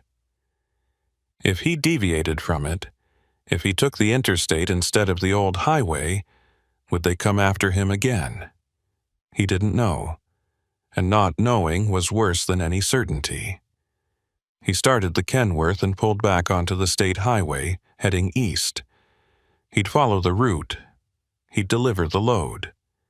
And then he'd figure out what to do next. The road ahead was smoother now, recently repaved, with functioning streetlights and occasional traffic, mostly local vehicles, a few late-night commuters. Boaz kept his speed at the limit and watched the mirrors, but the SUVs didn't reappear. After 15 miles, the state highway intersected with another section of old Route 66, marked by a weathered brown sign that said, "Historic Route, next exit." He took the exit and found himself back on the broken 2-lane blacktop, the pavement cracked and potholed, the shoulders eroded into gravel. The transition from civilization to abandonment was jarring, like crossing a border into a place that time had forgotten. The headlights picked out more ruined structures as he drove, a collapsed bridge over a dry wash, a line of derelict buildings that might have been a rest stop once, and more broken mile markers, the posts cut or bent, the signs unreadable. He checked the odometer and the route map on his phone. According to the directions, he had another 40 miles of this before the old highway reconnected with I-40. 40 miles of empty desert and crumbling asphalt, with no services, no help, and no way to call for backup if something went wrong. Then, at mile 267, he saw something that made him slow down. There was a figure standing on the side of the road. Boaz brought the Kenworth to a crawl and leaned forward, squinting through the windshield. It was a man, older, maybe 60 or 70, wearing faded jeans and a canvas work jacket. He was holding a flashlight and waving it slowly back and forth, the universal signal for help. Boaz's first instinct was to stop. You didn't leave people stranded in the desert. But the memory of the abandoned Peterbilt and the voice on the CB made him hesitate. What if this was another setup? What if the man was bait, meant to get him out of the truck so they could take the load? He slowed to a stop about 30 feet from the figure and left the engine running, then grabbed the CB handset and tried calling again. Breaker 19, this is eastbound Kenworth on Old Route 66, mile 267. I've got someone flagging me down. Anyone monitoring? Static. He set the handset down and looked at the man again. The figure hadn't moved, just kept waving the flashlight slowly. Boaz unlocked his door and climbed down, keeping the tire iron in his hand and his back to the truck. "You need help?" he called out. The man lowered the flashlight and walked toward him, moving with the slow, deliberate gait of someone who'd spent too many years on his feet. As he got closer, Boaz could see his face, deeply lined, weathered by sun and wind, with sharp eyes that seemed to take in everything at once. "You're hauling a load through here," the man said. It wasn't a question. "Yeah," Boaz said cautiously. "What's it to you?" "It's everything to me," the man said. "My name's Lucian Baird. I used to be a highway inspector for this stretch of Route 66 back before they closed it. Spent 30 years maintaining this road, measuring the markers, checking the pavement. And for the last 20 years, I've been watching what happens to the drivers who come through here at night." Boaz tightened his grip on the tire iron. "What do you mean, what happens to them?" Lucian gestured toward the broken mile markers scattered along the roadside. "You see those? They didn't break by accident. They were cut down deliberately, years ago, to make this stretch of road harder to navigate. No markers means no reference points, no way to know exactly where you are. And when you don't know where you are, you can't report what you see." "Who cut them down?" Boaz asked. "The people who've been using this road to move freight they don't want documented," Lucian said. "Drugs, weapons, stolen goods, anything that needs to get from Arizona to Texas without going through a way station or an inspection checkpoint. They started using the old Route 66 alignment about 15 years ago, right after the state officially decommissioned it. At first, it was just a few loads a month, but now it's dozens, maybe more. I've been documenting it, taking photos, recording license plates, but nobody listens. The state says it's not their jurisdiction anymore, and the feds say they don't have the resources to patrol a decommissioned highway." He pulled a folded piece of paper from his jacket and handed it to Boaz. "That's a list of every trailer I've seen come through here in the last 6 months. Company names, plate numbers, cargo descriptions when I could get them. You're the 43rd this month." Boaz unfolded the paper and scanned it.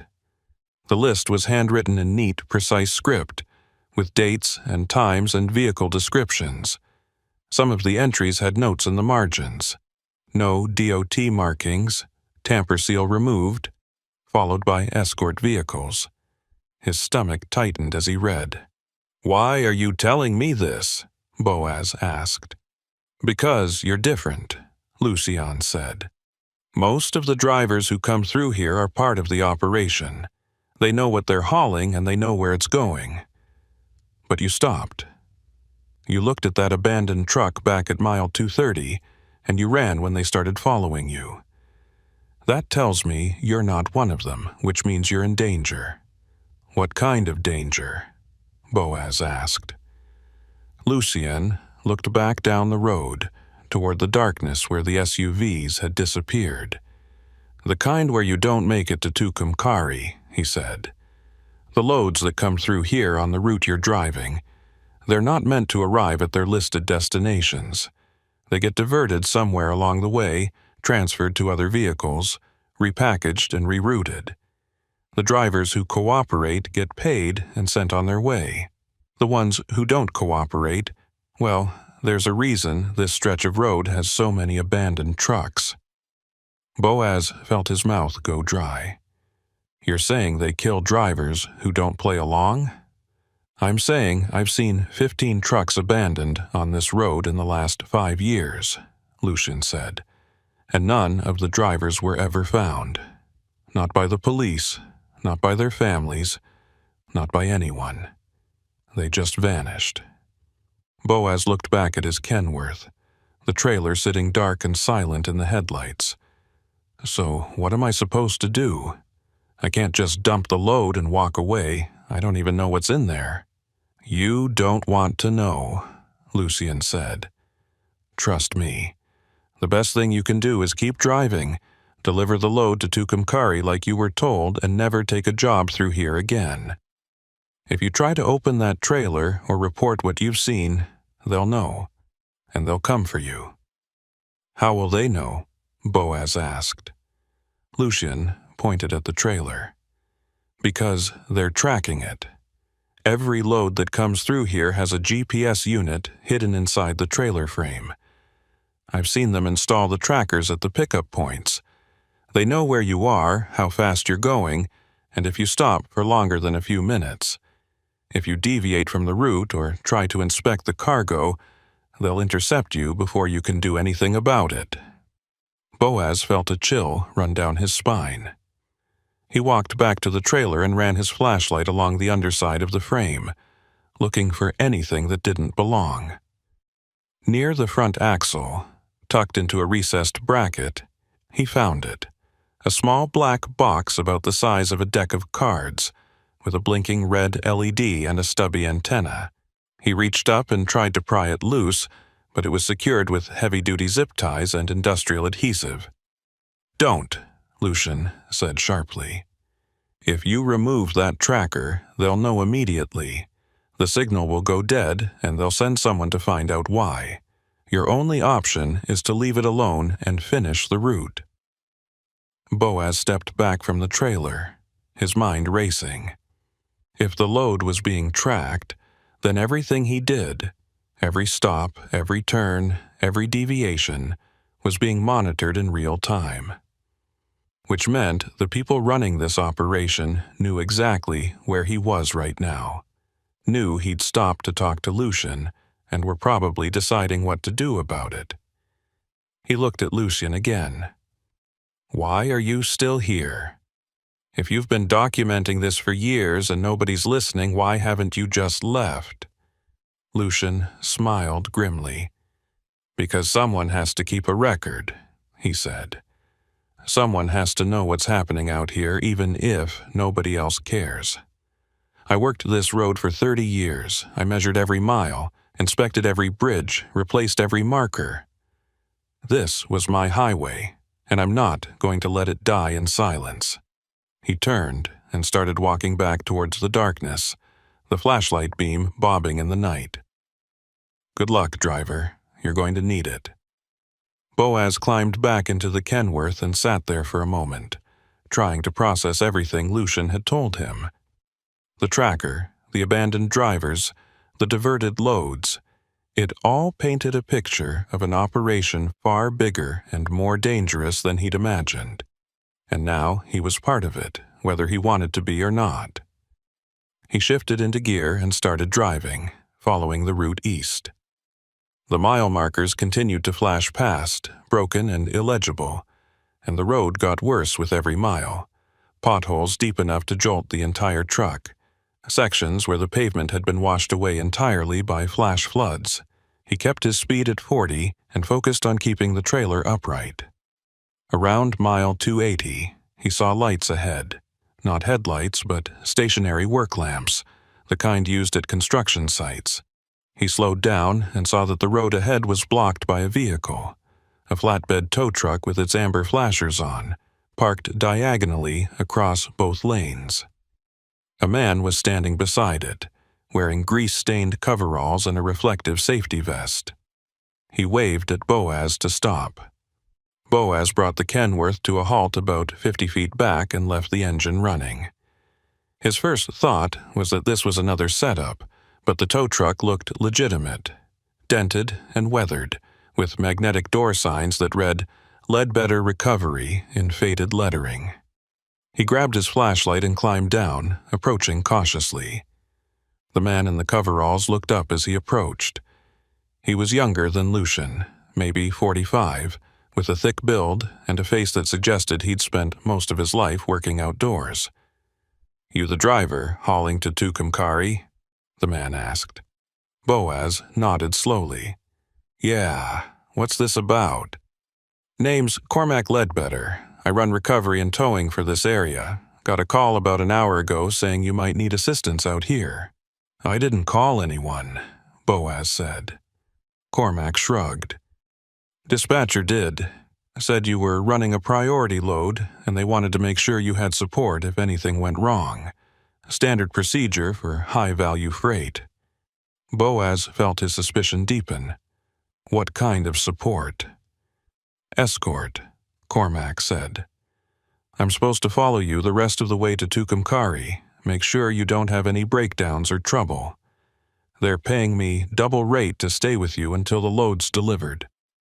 Boaz looked at the tow truck, then back at Cormac. "Who called you? Give me a name." "Didn't get a name," Cormac said. "Just a phone number and a credit card.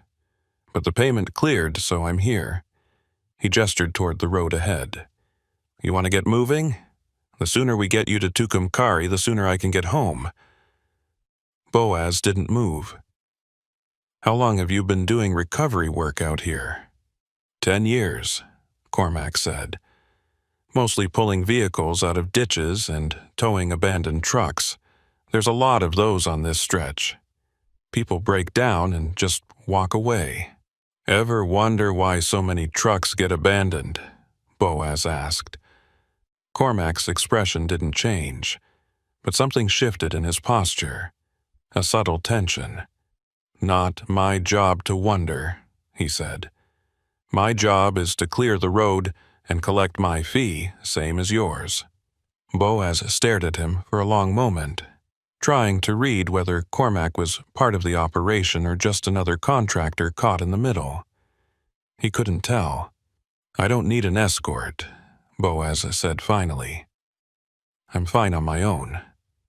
"That's not up to you," Cormac said. "Dispatcher paid for the service, so you're getting the service. Now, get back in your truck and let's move." He walked back to the tow truck and climbed into the cab, starting the engine. Boaz stood there on the broken pavement, watching the amber flashers pulse in the darkness, and realized he had no choice. If he refused to let Cormac follow him, the people tracking the load would know he was resisting. And if Lucian was right about what happened to drivers who didn't cooperate, refusing wasn't an option.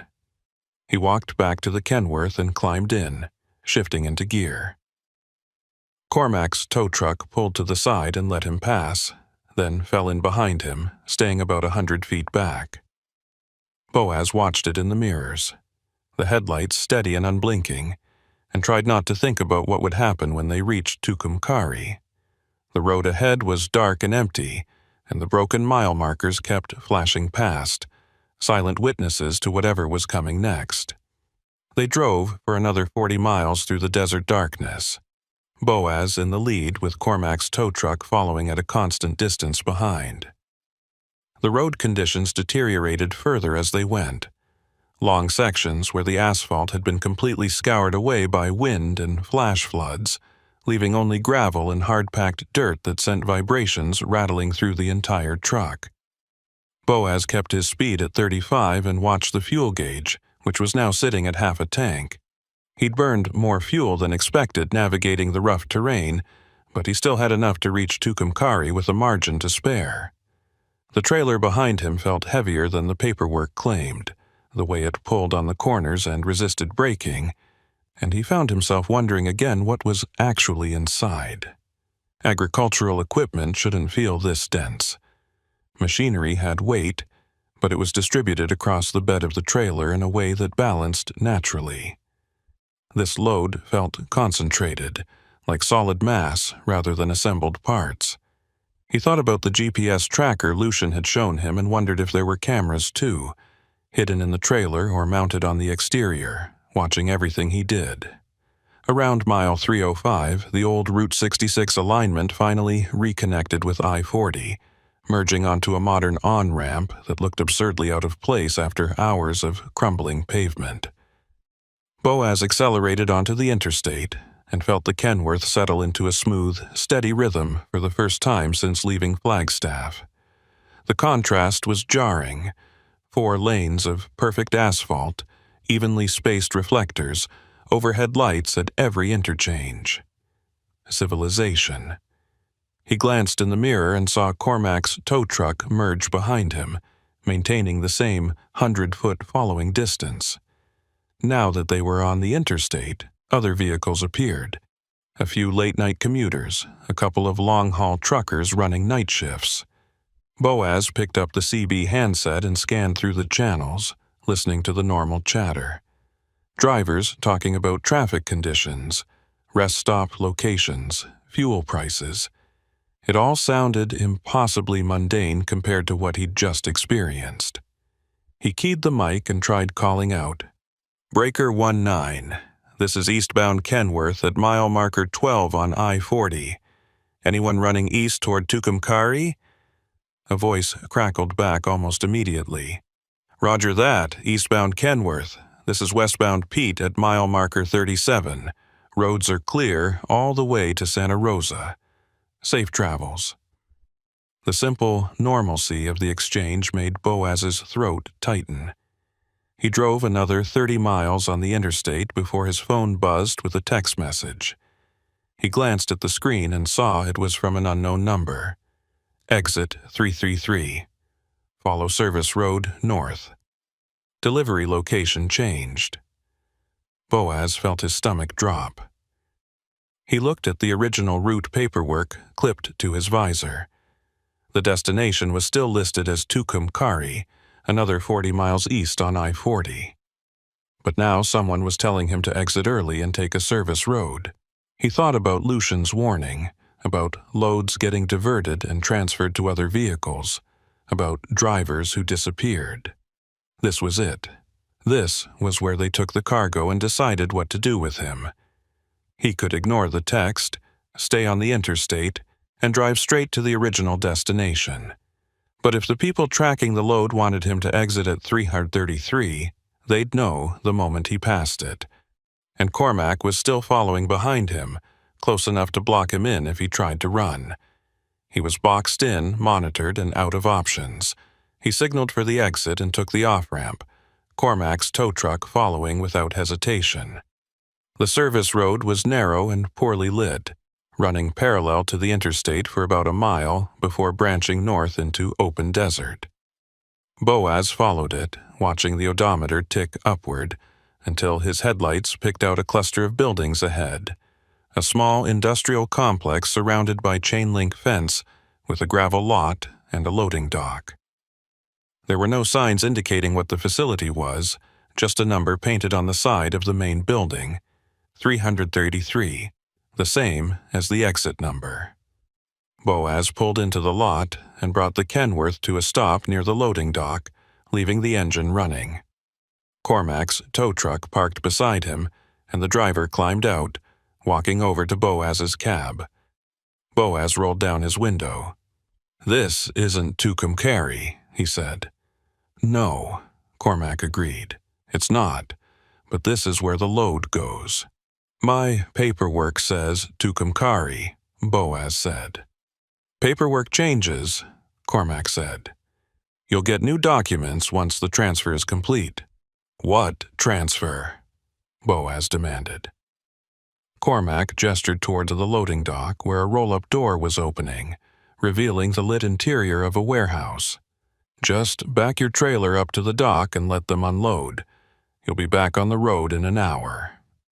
Boaz looked at the warehouse, then back at Cormac. What if I refuse? Cormac's expression hardened. Then you don't get paid, and you don't get to leave. Your choice. Boaz sat there for a moment, weighing his options.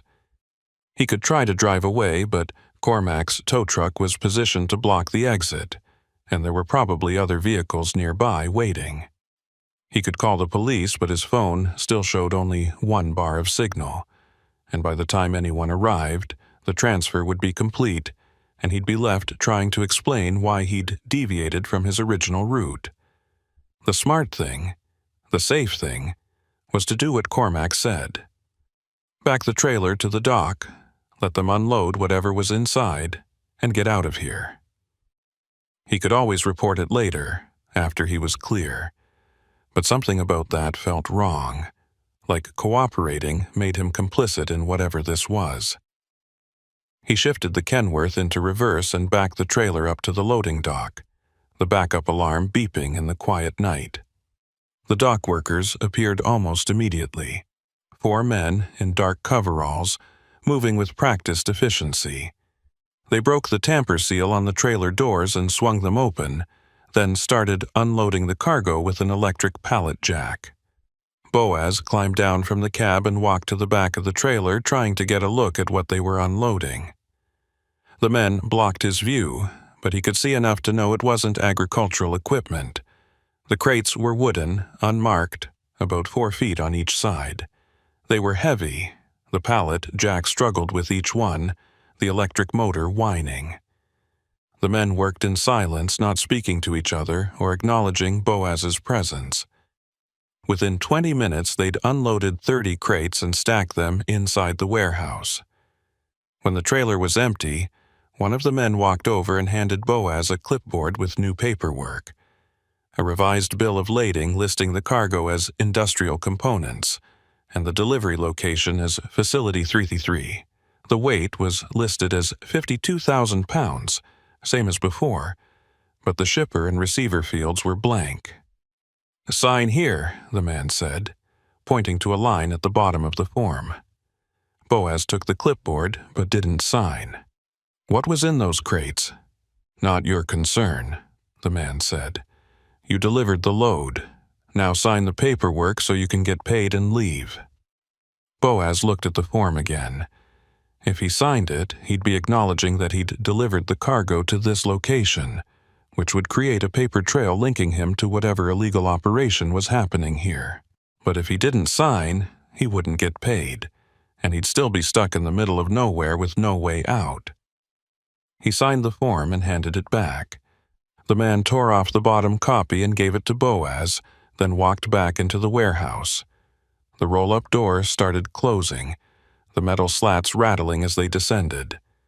Within seconds, the dock was empty and dark again, like nothing had happened. Cormac walked over, his hands in his pockets. "Good job," he said. "You did what you were supposed to. Now get back on the interstate and head to Tucumcari. Your dispatcher will have your next load by the time you arrive." "What was in those crates?" Boaz asked. Cormac smiled thinly. "Agricultural equipment, just like the paperwork said." "Bullshit," Boaz said. "That wasn't farm machinery. That was something else." "Then it's a good thing you signed the delivery form and can't prove otherwise," Cormac said. He walked back to his tow truck and climbed in, starting the engine. Boaz stood there in the gravel lot, holding the revised bill of lading, watching Cormac drive away. The industrial complex behind him was dark and silent. No lights in the windows, no indication that anyone was still inside. He walked back to his Kenworth and climbed into the cab, sitting there in the darkness with the engine idling. He pulled out his phone and took photos of the revised paperwork, the warehouse number and the surrounding area. Then he opened his contacts and found the number for the brokerage firm that had booked him on this load. He called it, even though it was past midnight, and wasn't surprised when it went straight to voicemail. He left a message. "This is Boaz Whitlock, driver ID 7249. I just delivered a load to an unauthorized location that wasn't on my original route. I need to speak to someone about this immediately. Call me back."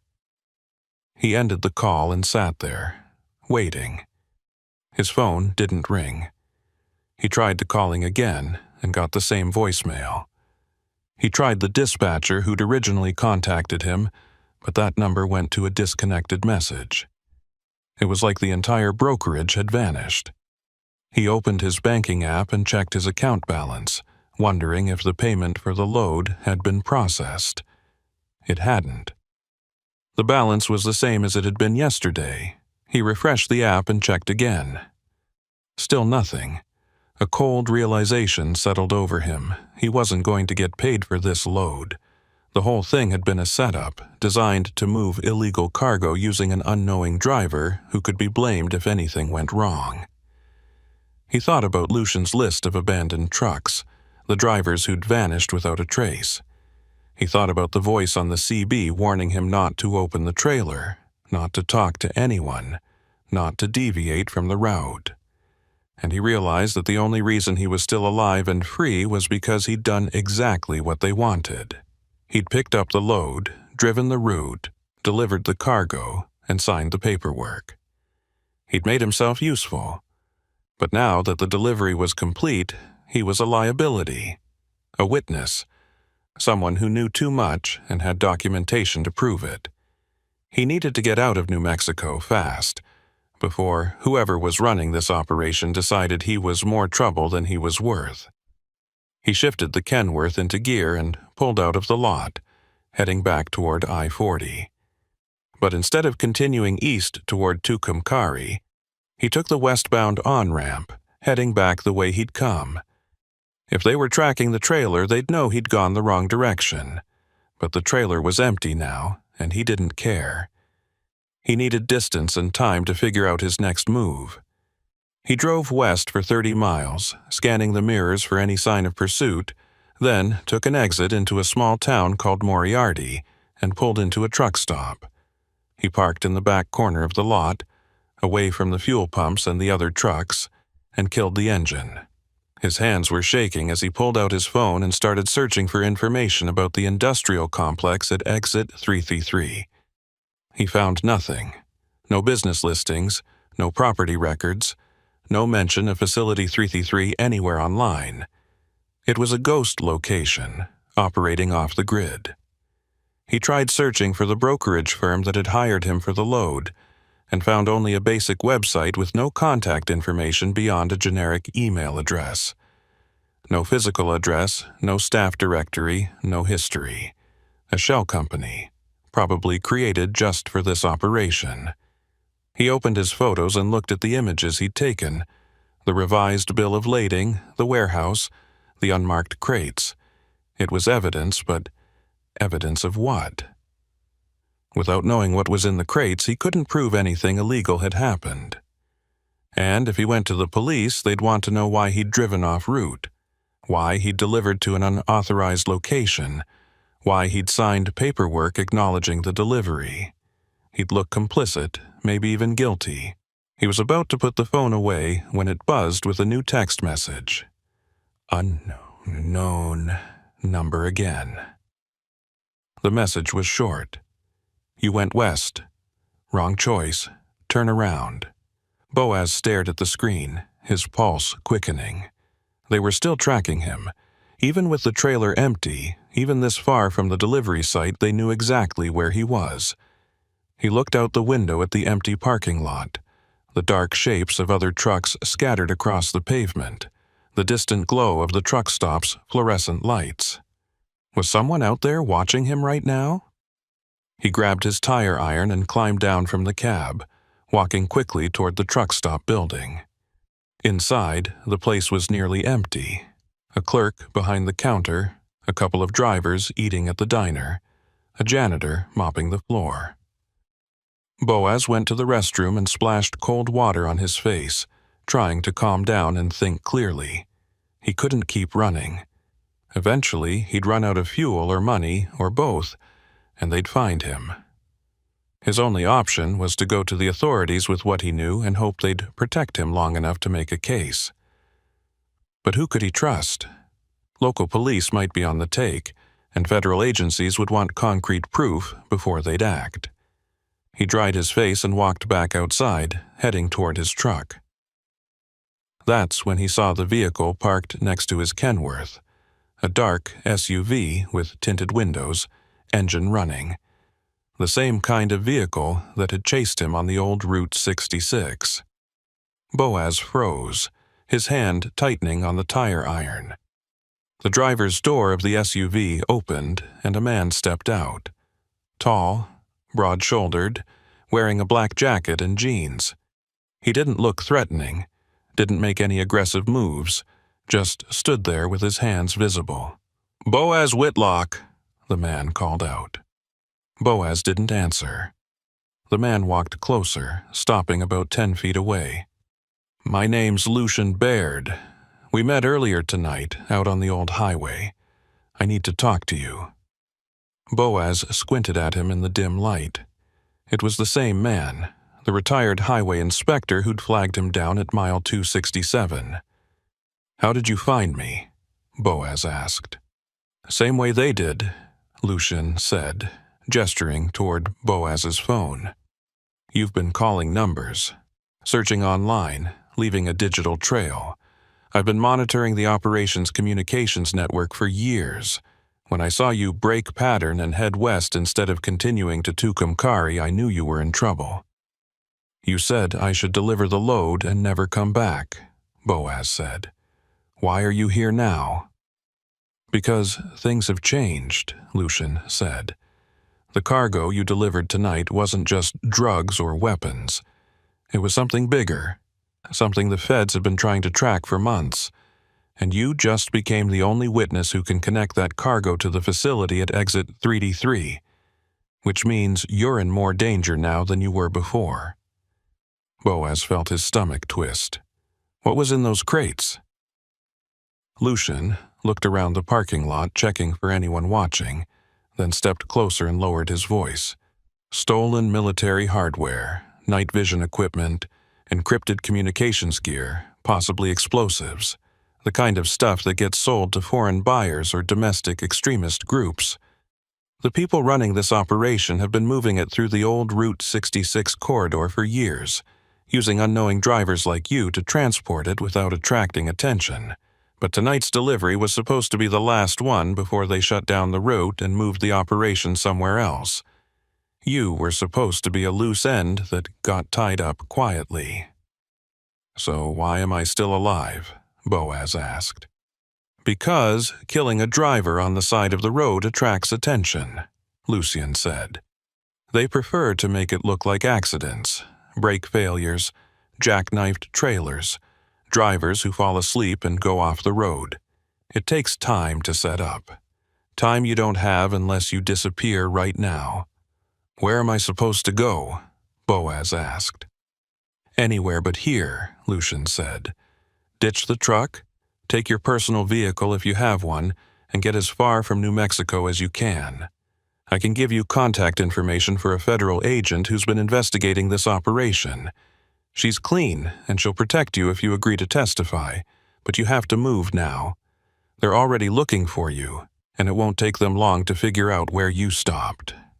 Boaz looked at his Kenworth, then back at Lucian. "I can't just abandon my truck. That's my livelihood." "Your truck or your life," Lucian said flatly. "Choose." Boaz stood there in the cold night air, weighing the impossible decision, knowing that either way, nothing would ever be the same. Boaz stood in that truck stop parking lot for what felt like an eternity, but was probably only 30 seconds, looking between Lucian and his Kenworth. The truck represented everything he'd worked for over the last 15 years. His independence, his income, his entire adult life reduced to 18 wheels and a diesel engine. Walking away from it felt like surrendering, like admitting defeat. But Lucian's expression left no room for argument. This wasn't a negotiation. It was survival. "I need to grab my things," Boaz said finally. 5 minutes, Lucian said. "That's all you get. They're monitoring the truck stop cameras by now. They know you're here, and they're trying to figure out if you're alone or if you're talking to someone. Every second you stay makes it worse." Boaz nodded and walked quickly to his Kenworth, climbing into the cab one last time. He grabbed his duffel bag from behind the seat and started stuffing it with essentials: wallet, phone charger, his logbook, a change of clothes. He hesitated over the CB radio handset, then unclipped it and shoved it in the bag too. Evidence, maybe, if he ever got the chance to tell someone what had happened. He climbed down and locked the cab, then stood there with his hand on the door handle, looking at the trailer one last time. Empty now, but still carrying the weight of what it had transported. He thought about taking photos of the truck and trailer numbers, documenting everything before he walked away. But Lucian was already gesturing urgently from beside the SUV. Time was up. Boaz walked over and threw his duffel into the back seat, then climbed into the passenger side. Lucian pulled out of the parking lot immediately, heading south on a service road that paralleled the interstate. "Where are we going?" Boaz asked. "Albuquerque," Lucian said. "There's a federal building there with agents who've been investigating this operation. I've been feeding them information for months, but they've never had a witness who could testify about the delivery process. You're the first driver who got away with enough evidence to make a case." "What evidence?" Boaz said. "I signed paperwork saying I delivered to Facility 33. That makes me complicit." "It makes you a witness," Lucian corrected. "You didn't know what you were transporting, and you can testify about how the operation works, the route, the tracking, the diversion to an unauthorized facility. That's more than the feds have had to work with before." Boaz looked out the window at the dark desert rushing past. "What about Cormac? The tow truck driver, is he part of this?" "Probably," Lucian said. "But he's small-time, a contractor who gets paid to escort loads and make sure drivers don't deviate from the route. He might not even know what's being transported. The real players are the ones coordinating the logistics, the dispatchers, the warehouse operators, whoever's buying the stolen military hardware. Cormac's just a tool." "And the voice on the CB?" Boaz asked. "The one who warned me not to stop?" Lucian was quiet for a moment. "That might have been me," he said finally. "I monitor the CB frequencies out on the old Route 66. When I saw you stopping at that abandoned Peterbilt, I tried to warn you off before you got too involved. Didn't work." Boaz felt a chill. "You've been watching this whole time?" "Not watching," Lucian said. "Documenting. There's a difference. I don't have the resources to stop what's happening out there. All I can do is record it and hope that eventually someone with authority will care enough to act." They drove in silence for another 20 miles. Then Lucian's phone buzzed with a notification. He glanced at it, and his jaw tightened. "What?" Boaz asked.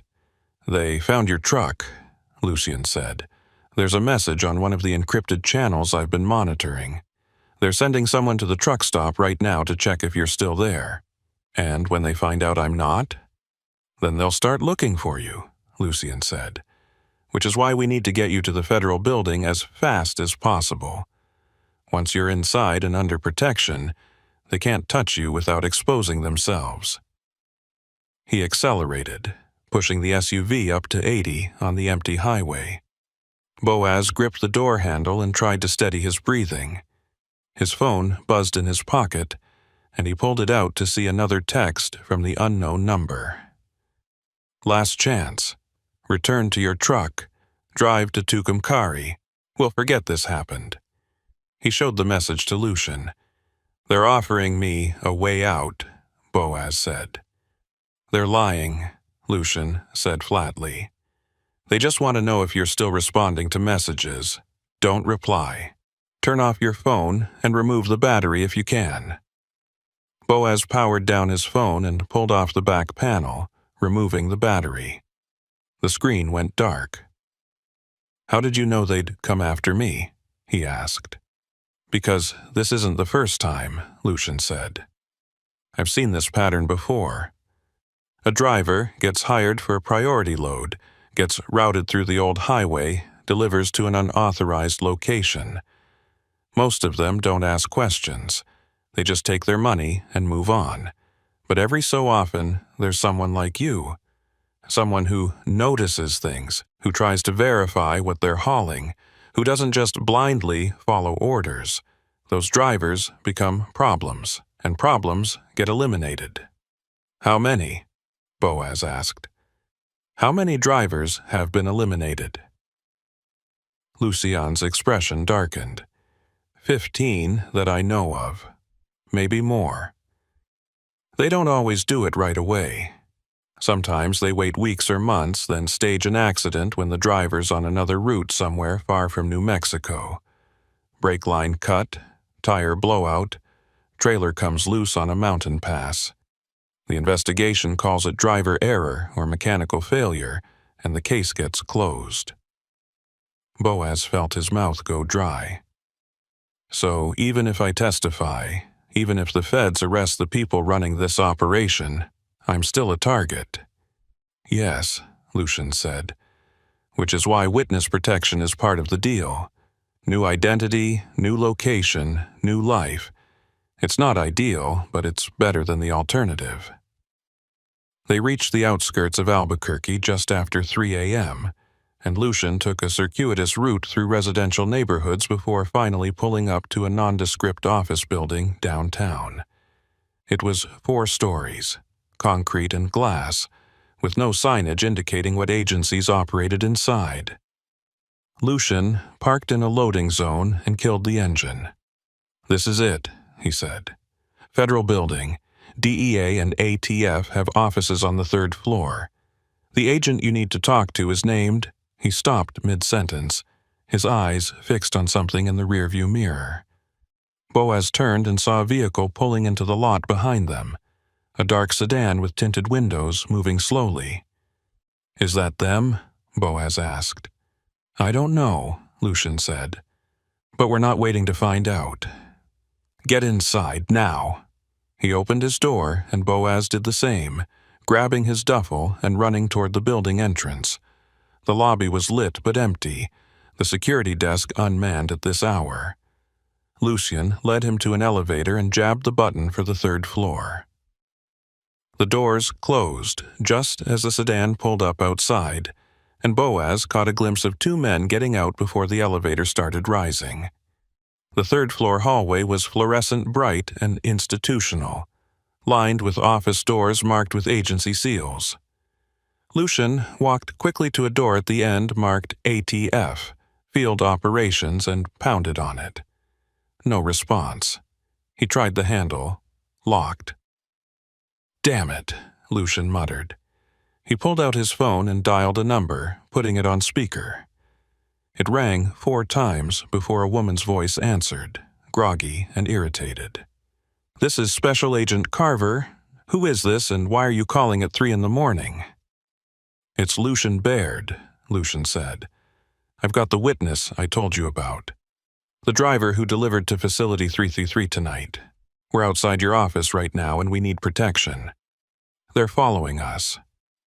There was a pause, then the sound of movement on the other end. I'm 10 minutes away. Don't leave the building. I'll call building security and have them meet you in the lobby. There might not be 10 minutes, Lucian said, but the call had already ended. He looked at Boaz. We go back downstairs and wait in the lobby. Stay visible, stay near the doors. They won't try anything where there are cameras. They took the elevator back down, and as the doors opened, Boaz saw the 2 men from the sedan standing in the lobby, looking around. They were both dressed in casual clothes, jeans, jackets, baseball caps pulled low. One of them spotted Boaz and Lucian and started walking toward them. Boaz Whitlock? The man called out. His voice was calm, almost friendly. Boaz didn't respond. Lucian stepped in front of him, blocking the man's path. Federal agents are on their way, Lucian said. You need to leave. The man smiled thinly. "We're not here to cause trouble. We just want to talk to Mr. Whitlock about the delivery he made tonight. Clear up some confusion about the paperwork." "There's no confusion," Lucien said. "He delivered the load where he was told to deliver it. That's all he knows." The second man had circled around and was now standing between them and the exit. "Maybe we should all step outside and discuss this privately," he said. His hand was resting on something under his jacket, not drawn, but ready. Boaz felt his pulse hammering in his ears. They were trapped. The lobby had cameras, but that wouldn't stop these men if they decided to escalate. He looked at Lucien, who was slowly reaching into his own jacket, and realized this was about to turn violent. Then the building's front doors opened, and a woman strode in, late 30s, athletic build, wearing a windbreaker with ATF stenciled across the back. She had a badge clipped to her belt and her hand on her holstered sidearm. She looked at the two men flanking Boaz and Lucien, then at Boaz himself. "Mr. Whitlock," she said, "I'm Special Agent Carver. You're under federal protection as of right now. These men need to leave the building immediately or they'll be arrested for obstruction." The first man held up his hands in a placating gesture. "We're just trying to resolve a delivery issue." "Out," Agent Carver said. "Now." The two men looked at each other, some unspoken communication passing between them, then turned and walked toward the exit. The second man paused at the door and looked back at Boaz. "We know where your truck is," he said quietly. "We know where your family is. Think about that before you say anything stupid." Then they were gone, disappearing into the pre-dawn darkness. Agent Carver watched them through the glass doors for a moment, then turned to Boaz and Lucien. "Upstairs," she said. "We have a lot to talk about." The next 6 hours were a blur. Agent Carver took Boaz's statement in a secure interview room, recording everything he said about the load, the route, the diversion to Facility 333, the cargo he'd seen being unloaded. She asked about Cormac, about the voice on the CB, about the text messages and the GPS tracker. Boaz told her everything, holding nothing back. When he was done, she leaned back in her chair and rubbed her eyes. "This corroborates what Lucien's been telling us for months," she said. "But it's still not enough for warrants.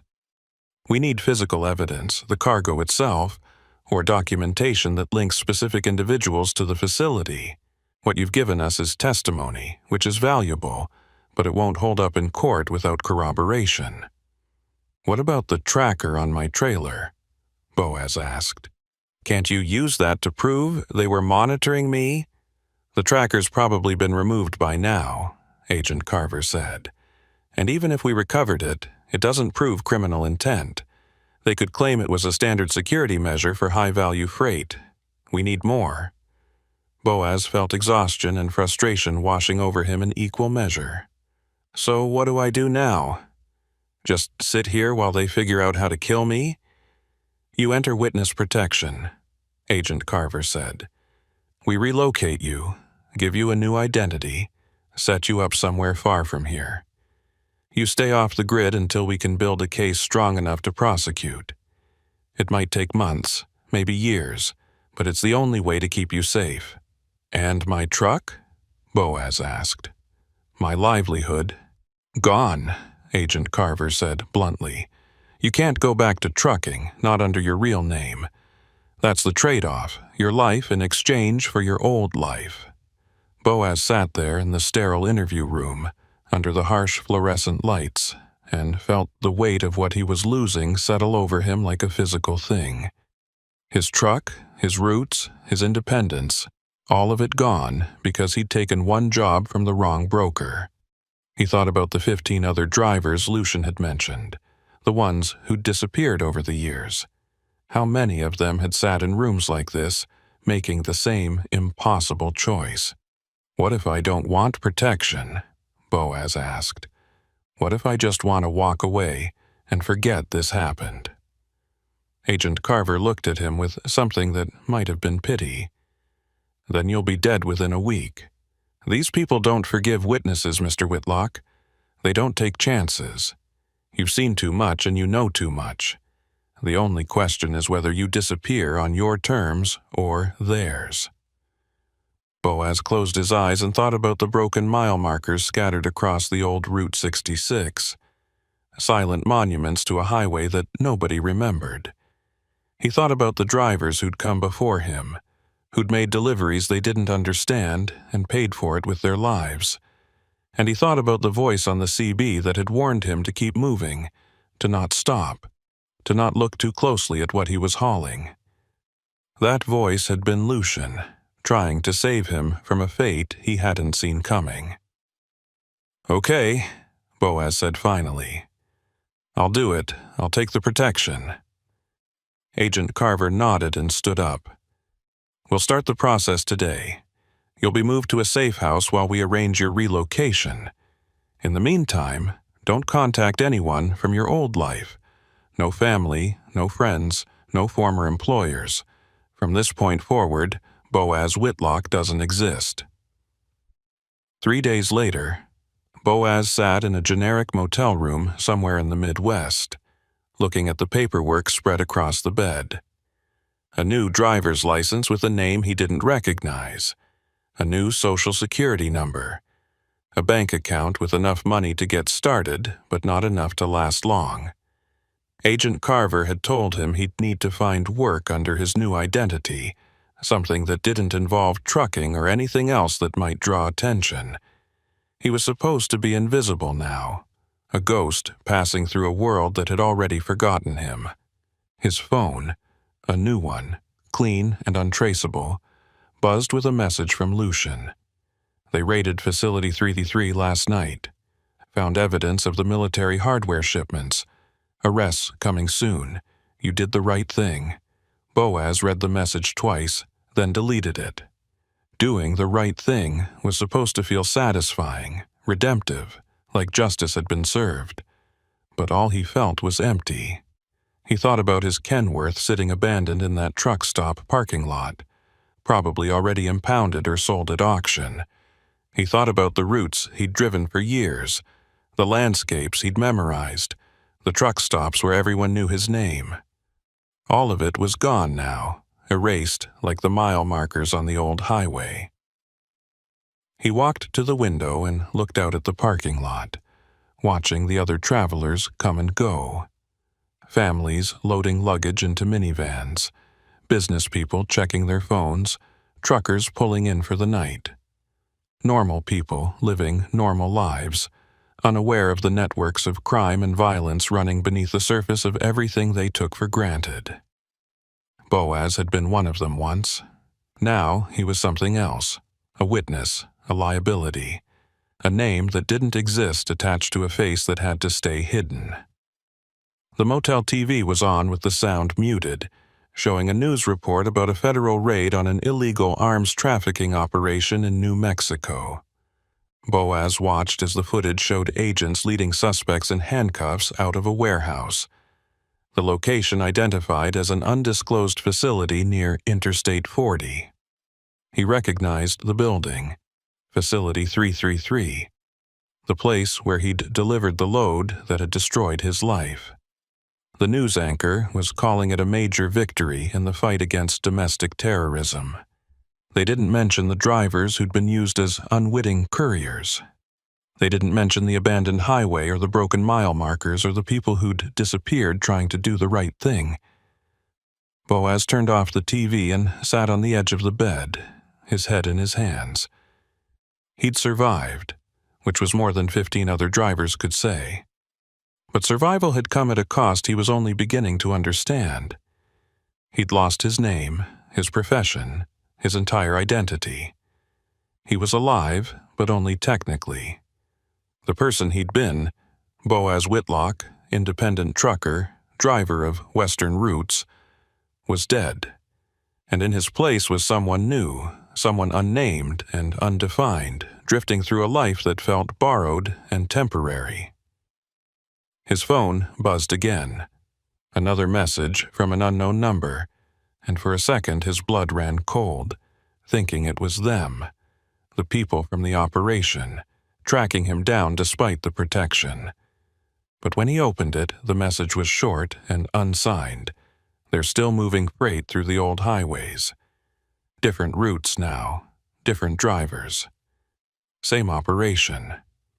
It never stops. Stay safe. Lucian. Still out there, still documenting, still trying to expose something that nobody seemed able or willing to stop. Boaz deleted the message and powered off the phone. He couldn't think about the operation anymore. He couldn't think about the drivers who were probably hauling illegal cargo right now, unknowing and vulnerable, following GPS routes that led them into traps they wouldn't understand until it was too late. He couldn't save them. He could barely save himself. He lay back on the motel bed and stared at the ceiling, listening to the sound of trucks on the nearby interstate, the low rumble of diesel engines, the hiss of air brakes, the endless rhythm of freight moving across the country. It was a sound he'd lived with for 15 years, a sound that used to mean freedom and independence. Now, it just sounded like a warning. He closed his eyes and tried to sleep, but all he could see were the broken mile markers stretching into the darkness, the road ahead unmarked and unmeasured, leading nowhere he wanted to go. Somewhere out there, on the old highways that nobody remembered, trucks were still moving through the night, carrying cargo they didn't understand, driven by people who didn't know they were already dead, and there was nothing he could do to stop it. Nothing except survive, and hope that somehow, someday, survival would be enough. Lyle Pendry had been driving the Nevada corridors long enough to know that U.S. Route 50 earned its nickname honestly. They called it the loneliest road in America, and for good reason. 300 miles of empty desert stretched between Ely and Fallon, with nothing but sagebrush, alkali flats, and the occasional ghost town marking the distance. Most truckers avoided it entirely, preferring I-80 to the north where there were services and civilization. But Lyle didn't mind the isolation. He'd been hauling refrigerated freight across the western states for 12 years, and the quiet stretches gave him time to think, time to decompress from the chaos of loading docks and way stations. This run was supposed to be straightforward. A load of frozen food products from Salt Lake City to Reno, following US 50 west through the heart of Nevada. The dispatcher had warned him about weather moving in from the northwest, a late-season storm system that might drop snow in the higher elevations, but the forecast showed it wouldn't arrive until tomorrow afternoon. Plenty of time to cross the desert and reach Reno before the roads got bad. He'd left Salt Lake at dawn and made good time through Utah, crossing into Nevada just after noon. The landscape changed immediately.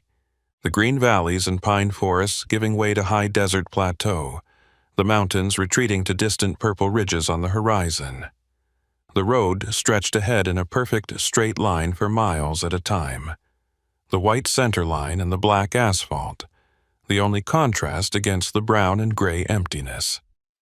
Lyle kept his Freightliner at 65 and watched the fuel gauge, which showed 3/4 full. He topped off in Ely, which should give him enough to reach Fallon without another stop. The reefer unit on his trailer hummed steadily, keeping the load at -10 degrees, and the temperature gauge on his dashboard showed everything running normal. He picked up the CB handset out of habit and scanned through the channels, but there was only static. No other trucks, no chatter, nothing. Just him and the empty road. Around mile marker 150, the sky started to change. What had been clear blue all morning was now streaked with high cirrus clouds, thin and wispy, moving fast from the northwest. Lyle checked his weather app and frowned. The storm system had accelerated, now predicted to arrive by early evening instead of tomorrow. He was still 100 miles from Fallon, which meant 2 more hours of driving if conditions stayed good, But if the storm hit early and brought snow, he might be looking at 3 or 4 hours, maybe more. He thought about pulling off at the next town and waiting out the weather. But the next town was Austin, population 200, with 1 gas station and no truck services. If he was going to stop anywhere, it made more sense to push through to Fallon, where there were proper facilities.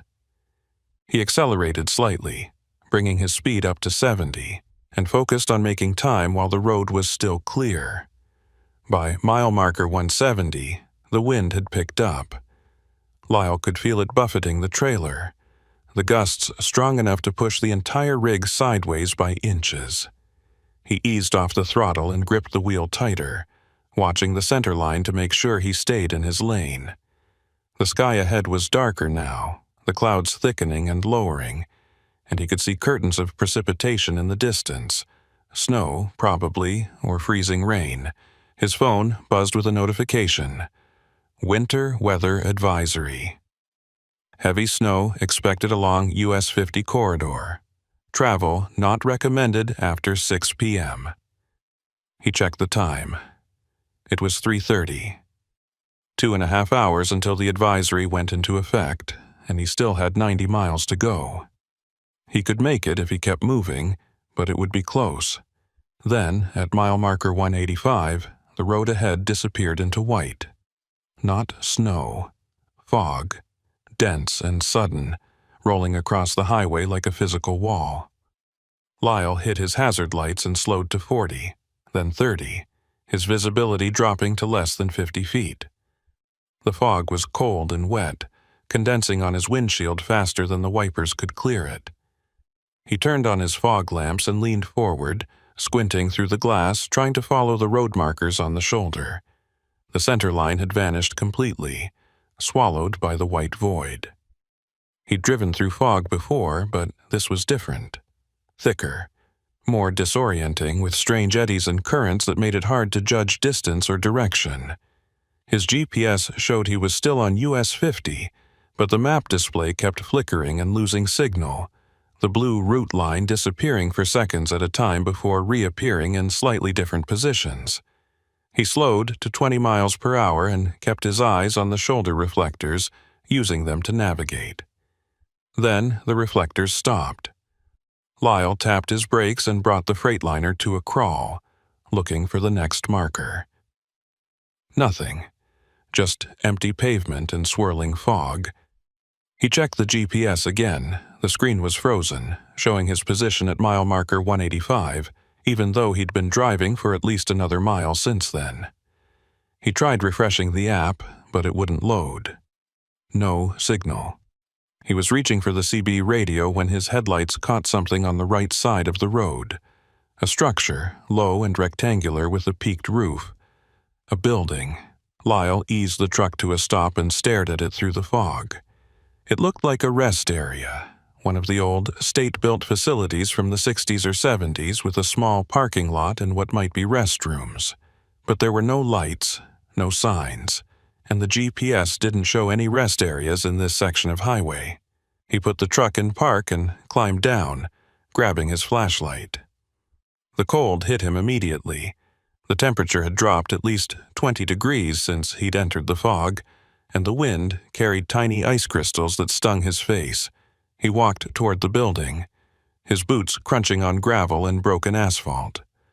As he got closer, he could see that the rest area was abandoned. The parking lot was cracked and overgrown with weeds. The painted lines faded to almost nothing. The building itself was boarded up, the windows covered with plywood, the doors chained shut. A sign near the entrance, barely legible, read, US 50 Rest Area, closed 1998, no services, 27 years abandoned. But something about the place felt wrong. The boards over the windows were too new, the chains on the doors too clean, and there was a vehicle parked behind the building, a white van, no markings, with Nevada plates. Lyle walked around the side of the building, his flashlight sweeping across the gravel. The van's rear doors were closed, but there were fresh tire tracks leading away from it, heading toward a service road that branched off from the rest area and disappeared into the fog. He tried the van's doors, locked. He peered through the tinted windows but couldn't see anything inside. He was about to head back to his truck when he noticed something on the ground near the van's rear bumper, a shipping label, torn and muddy, but still partially readable. It showed a barcode, a tracking number, and a destination address in Reno, the same city where Lyle's load was headed. He picked up the label and examined it under his flashlight. The tracking number matched the format his company used, and the barcode was from a legitimate freight carrier. But the destination address wasn't a warehouse or distribution center. It was a P.O. box. He folded the label and put it in his pocket, then walked back to his truck. Something was happening at this abandoned rest area, something recent and ongoing, and whatever it was, it involved freight shipments to Reno. He climbed into the cab and started the engine, intending to get back on the highway and put distance between himself and this place. But as he shifted into drive, his headlights picked out something new. Tire marks in the gravel, leading from the parking lot back onto US 50, heading west. Fresh marks, made within the last hour. Someone had been here recently, and they were ahead of him on the road. Lyle drove through the fog for another 10 miles, following the faint tire tracks on the wet pavement when he could see them, navigating by instinct when he couldn't. The visibility hadn't improved. If anything, it had gotten worse. The fog now mixed with sleet that rattled against his windshield and turned the road surface slick. His speed had dropped to 15 miles per hour, and the reefer unit on his trailer was working overtime to maintain temperature in the deteriorating conditions. He kept checking his mirrors for headlights behind him, but there was only white emptiness. Whoever had left those tire tracks at the rest area was still somewhere ahead, invisible in the storm. Around what he estimated was mile marker 195, though his GPS was still frozen, he saw brake lights materialize out of the fog, 2 red dots hanging in the white void.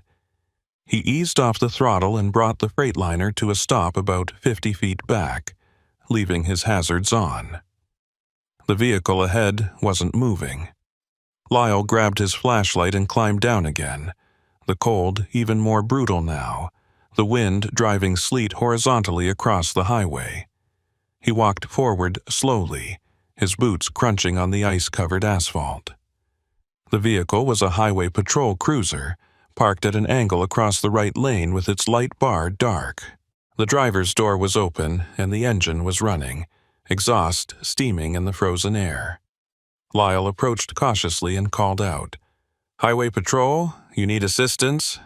No response. He reached the door and shined his flashlight inside. The cab was empty, but the heater was on full blast and a clipboard sat on the passenger seat with paperwork still clipped to it. He picked it up and saw it was a vehicle inspection form, partially filled out, dated today. The officer's name was printed at the top. Sergeant Orrin Talmadge.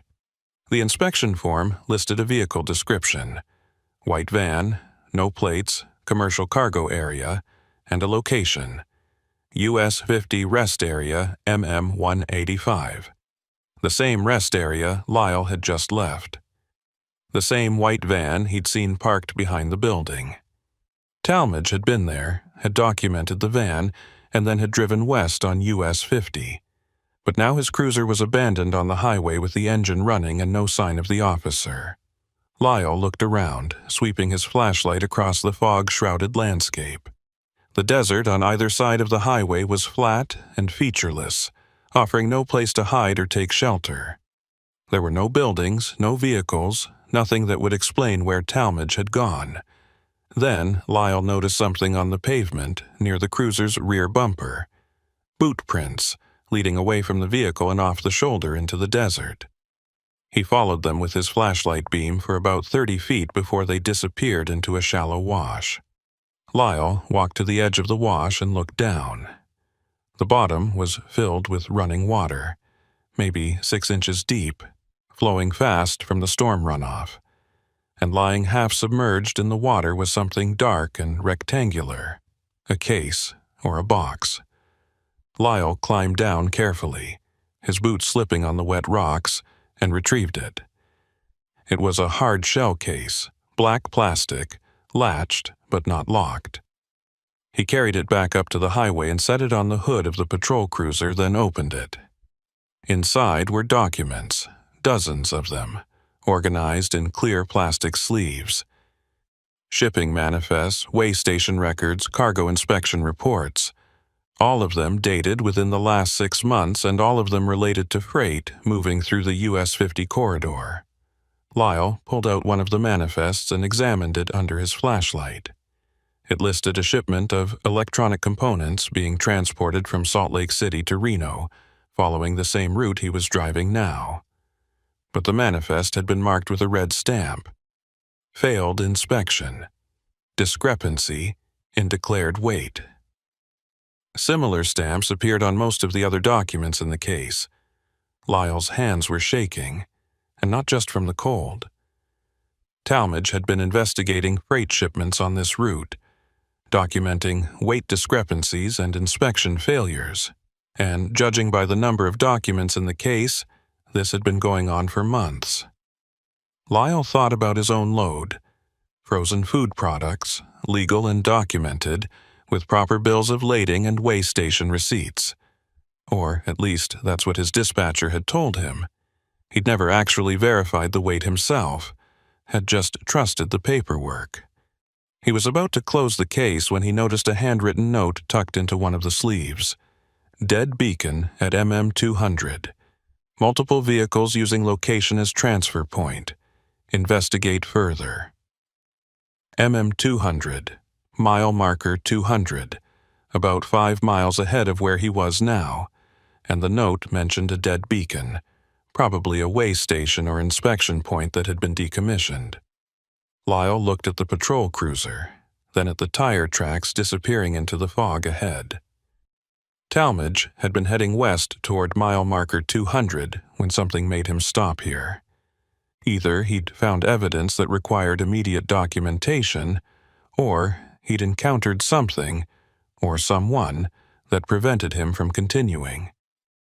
Either way, the officer was gone now, and Lyle was alone on an empty highway with a case full of evidence suggesting organized freight smuggling. He climbed back into his Freightliner and set the case on the passenger seat, his mind racing. The smart thing to do was turn around, drive back to Ely, and report everything to the authorities.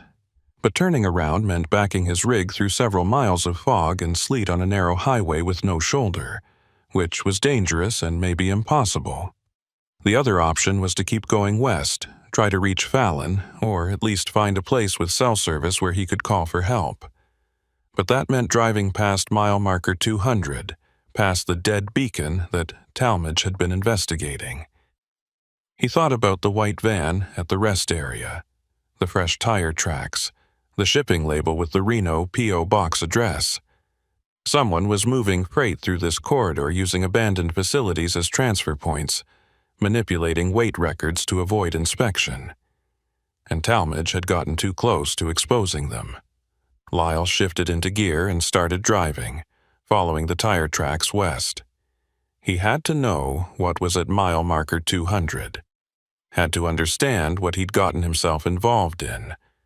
The fog began to thin slightly as he approached what he estimated was mile marker 198, enough that he could see about 100 feet ahead. His GPS flickered back to life for a few seconds, confirming his position, then died again. The sleet had turned to light snow, fat flakes swirling in his headlights. Then he saw it.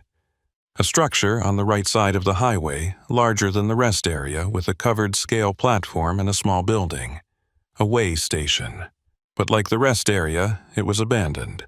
The scale was rusted and partially collapsed, the building's windows shattered, and there were no lights or power. A faded sign near the entrance read, Nevada Dot, Weigh Station Closed, 2003. But there was activity here. Fresh tire tracks crisscrossed the parking area, and there were vehicles parked behind the building. two white vans, and a semi-truck with its trailer doors open. Work lights had been set up on portable stands, illuminating the area in harsh white light. And there were people, 4 or 5 of them, moving between the vehicles and carrying boxes. Lyle pulled off onto the shoulder about 200 feet before the way station and killed his lights. He grabbed his phone, still no signal, and the case Talmadge had been carrying, then climbed down from the cab. He moved along the shoulder, using the fog as cover, until he reached the edge of the way station property. From this angle, he could see what was happening more clearly. The semi-truck's trailer was being unloaded, boxes and crates transferred to the 2 vans. The operation was efficient and organized, suggesting this wasn't the first time they'd used this location. Lyle pulled out his phone and started recording video, zooming in on the license plates and the faces of the people working. One of them stood out. A woman, older, maybe 60, wearing a custodian's uniform with a name tag. He couldn't read the tag from this distance, but something about her presence felt wrong. She wasn't loading boxes or supervising the transfer. She was just standing near the way station building, watching the highway like she was acting as a lookout. Then she turned and looked directly at where Lyle was crouching, and he realized with a jolt of fear that she'd seen him. The woman raised her hand and pointed, and the others stopped working and looked in his direction. Lyle didn't wait. He turned and ran back toward his truck, his boots slipping on the icy pavement. Behind him, he heard shouting and the sound of engines starting. He reached the Freightliner and climbed in, throwing the case onto the passenger seat and starting the engine. The headlights of the vans swung toward him as they pulled out of the way station, accelerating fast. Lyle shifted into gear and hit the throttle, the Freightliner lurching forward into the fog. Lyle pushed the Freightliner as hard as he dared through the fog and snow, the speedometer climbing to 45, then 50. The vans behind him matched his speed, their headlights bright in his mirrors, staying close but not attempting to pass or force him off the road. They were hurting him, keeping him moving west, and Lyle realized with growing dread that they weren't trying to stop him. They were driving him toward something. He grabbed the CB handset and tried every channel, calling for help, identifying his location as best he could. All he got back was static and interference, like something was blocking the signal. His phone still showed no service. He was cut off, alone, with 2 vehicles pursuing him and no way to call for help. The GPS flickered back on for a moment, showing his position at mile marker 210, then died again. 10 miles past the way station, 30 miles from Fallon. If he could just maintain this speed and keep ahead of them, he might reach civilization before they made their move. But the fuel gauge was dropping faster than it should, the needle sitting just above a quarter tank.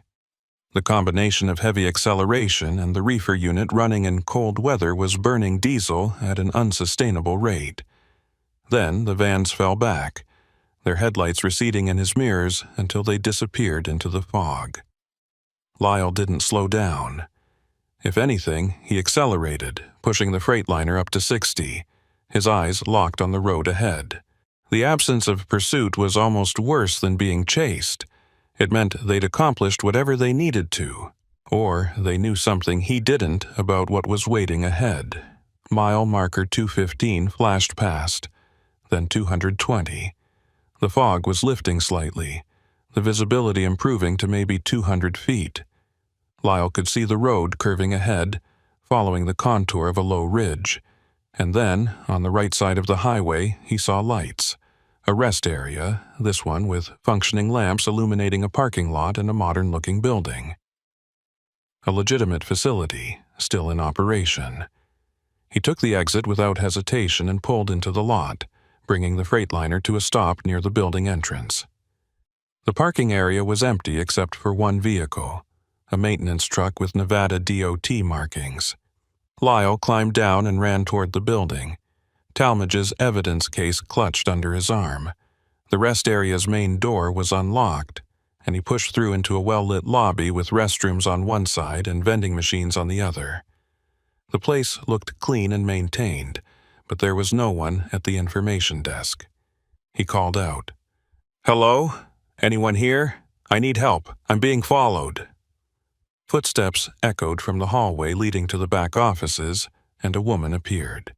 She was in her 60s, wearing a blue custodian's uniform with a name tag that read, Vera Larkspur, the same woman he'd seen at the way station. Lyle froze, his hand tightening on the case. Vera smiled, but there was no warmth in it. "Mr. Pendry," she said calmly, "we've been expecting you." "How do you know my name?" Lyle asked, backing toward the door. "Because we know everything that moves through this corridor," Vera said. "Every truck, every load, every driver. We've been tracking you since you left Salt Lake City this morning, and we've been very patient, waiting for you to lead us to Sergeant Talmadge's evidence." She gestured toward the case under his arm. "That's what you found in his cruiser, isn't it? The documents he's been collecting for months."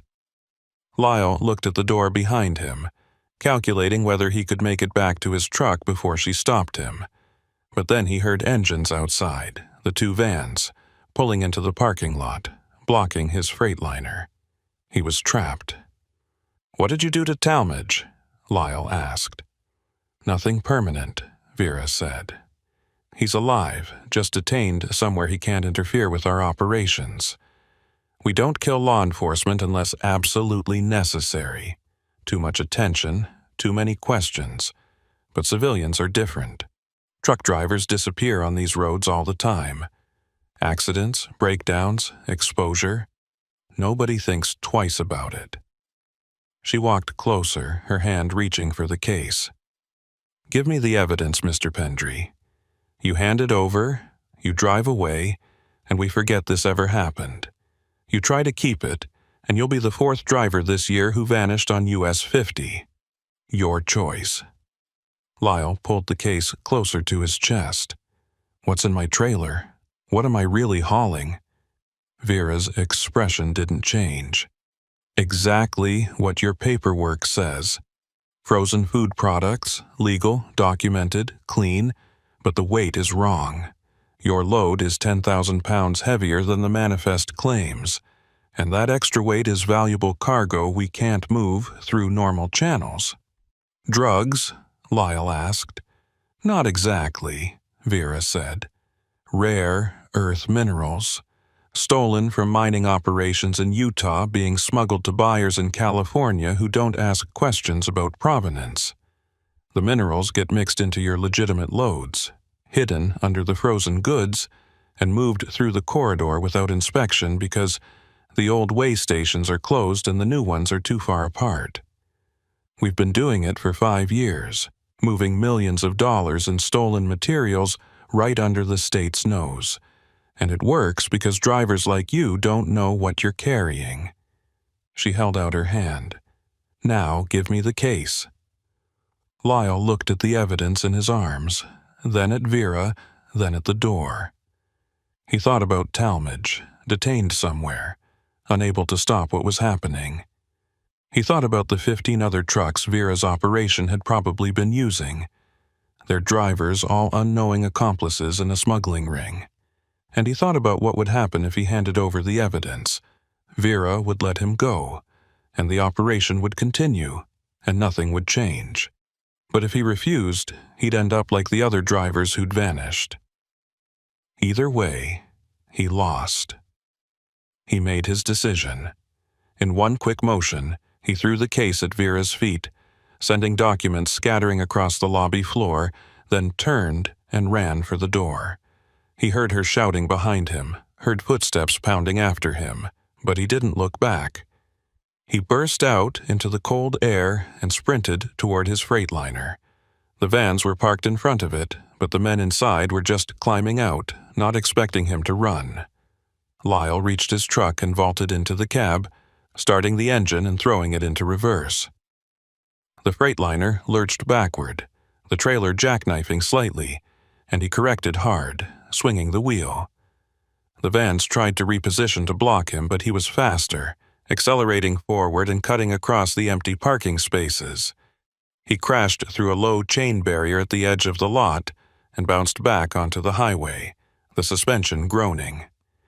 In the mirror, he saw the vans scrambling to follow, Vera standing in the rest area entrance, watching. He didn't care about the evidence anymore. He just needed to get away, to reach Fallon, to find someone who would listen. The fog had lifted almost entirely now, and Lyle could see the road ahead stretching clear for miles. He pushed the Freightliner to 70, then 75, the engine straining.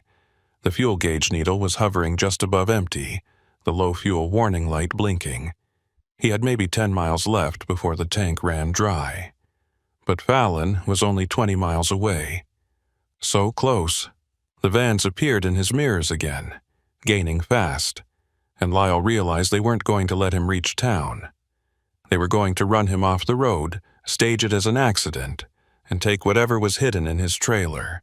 He thought about stopping, surrendering, taking his chances with whatever deal Vera might offer. But he'd already run, already made himself a threat. There was no going back now. The fuel gauge hit empty and the engine started to sputter.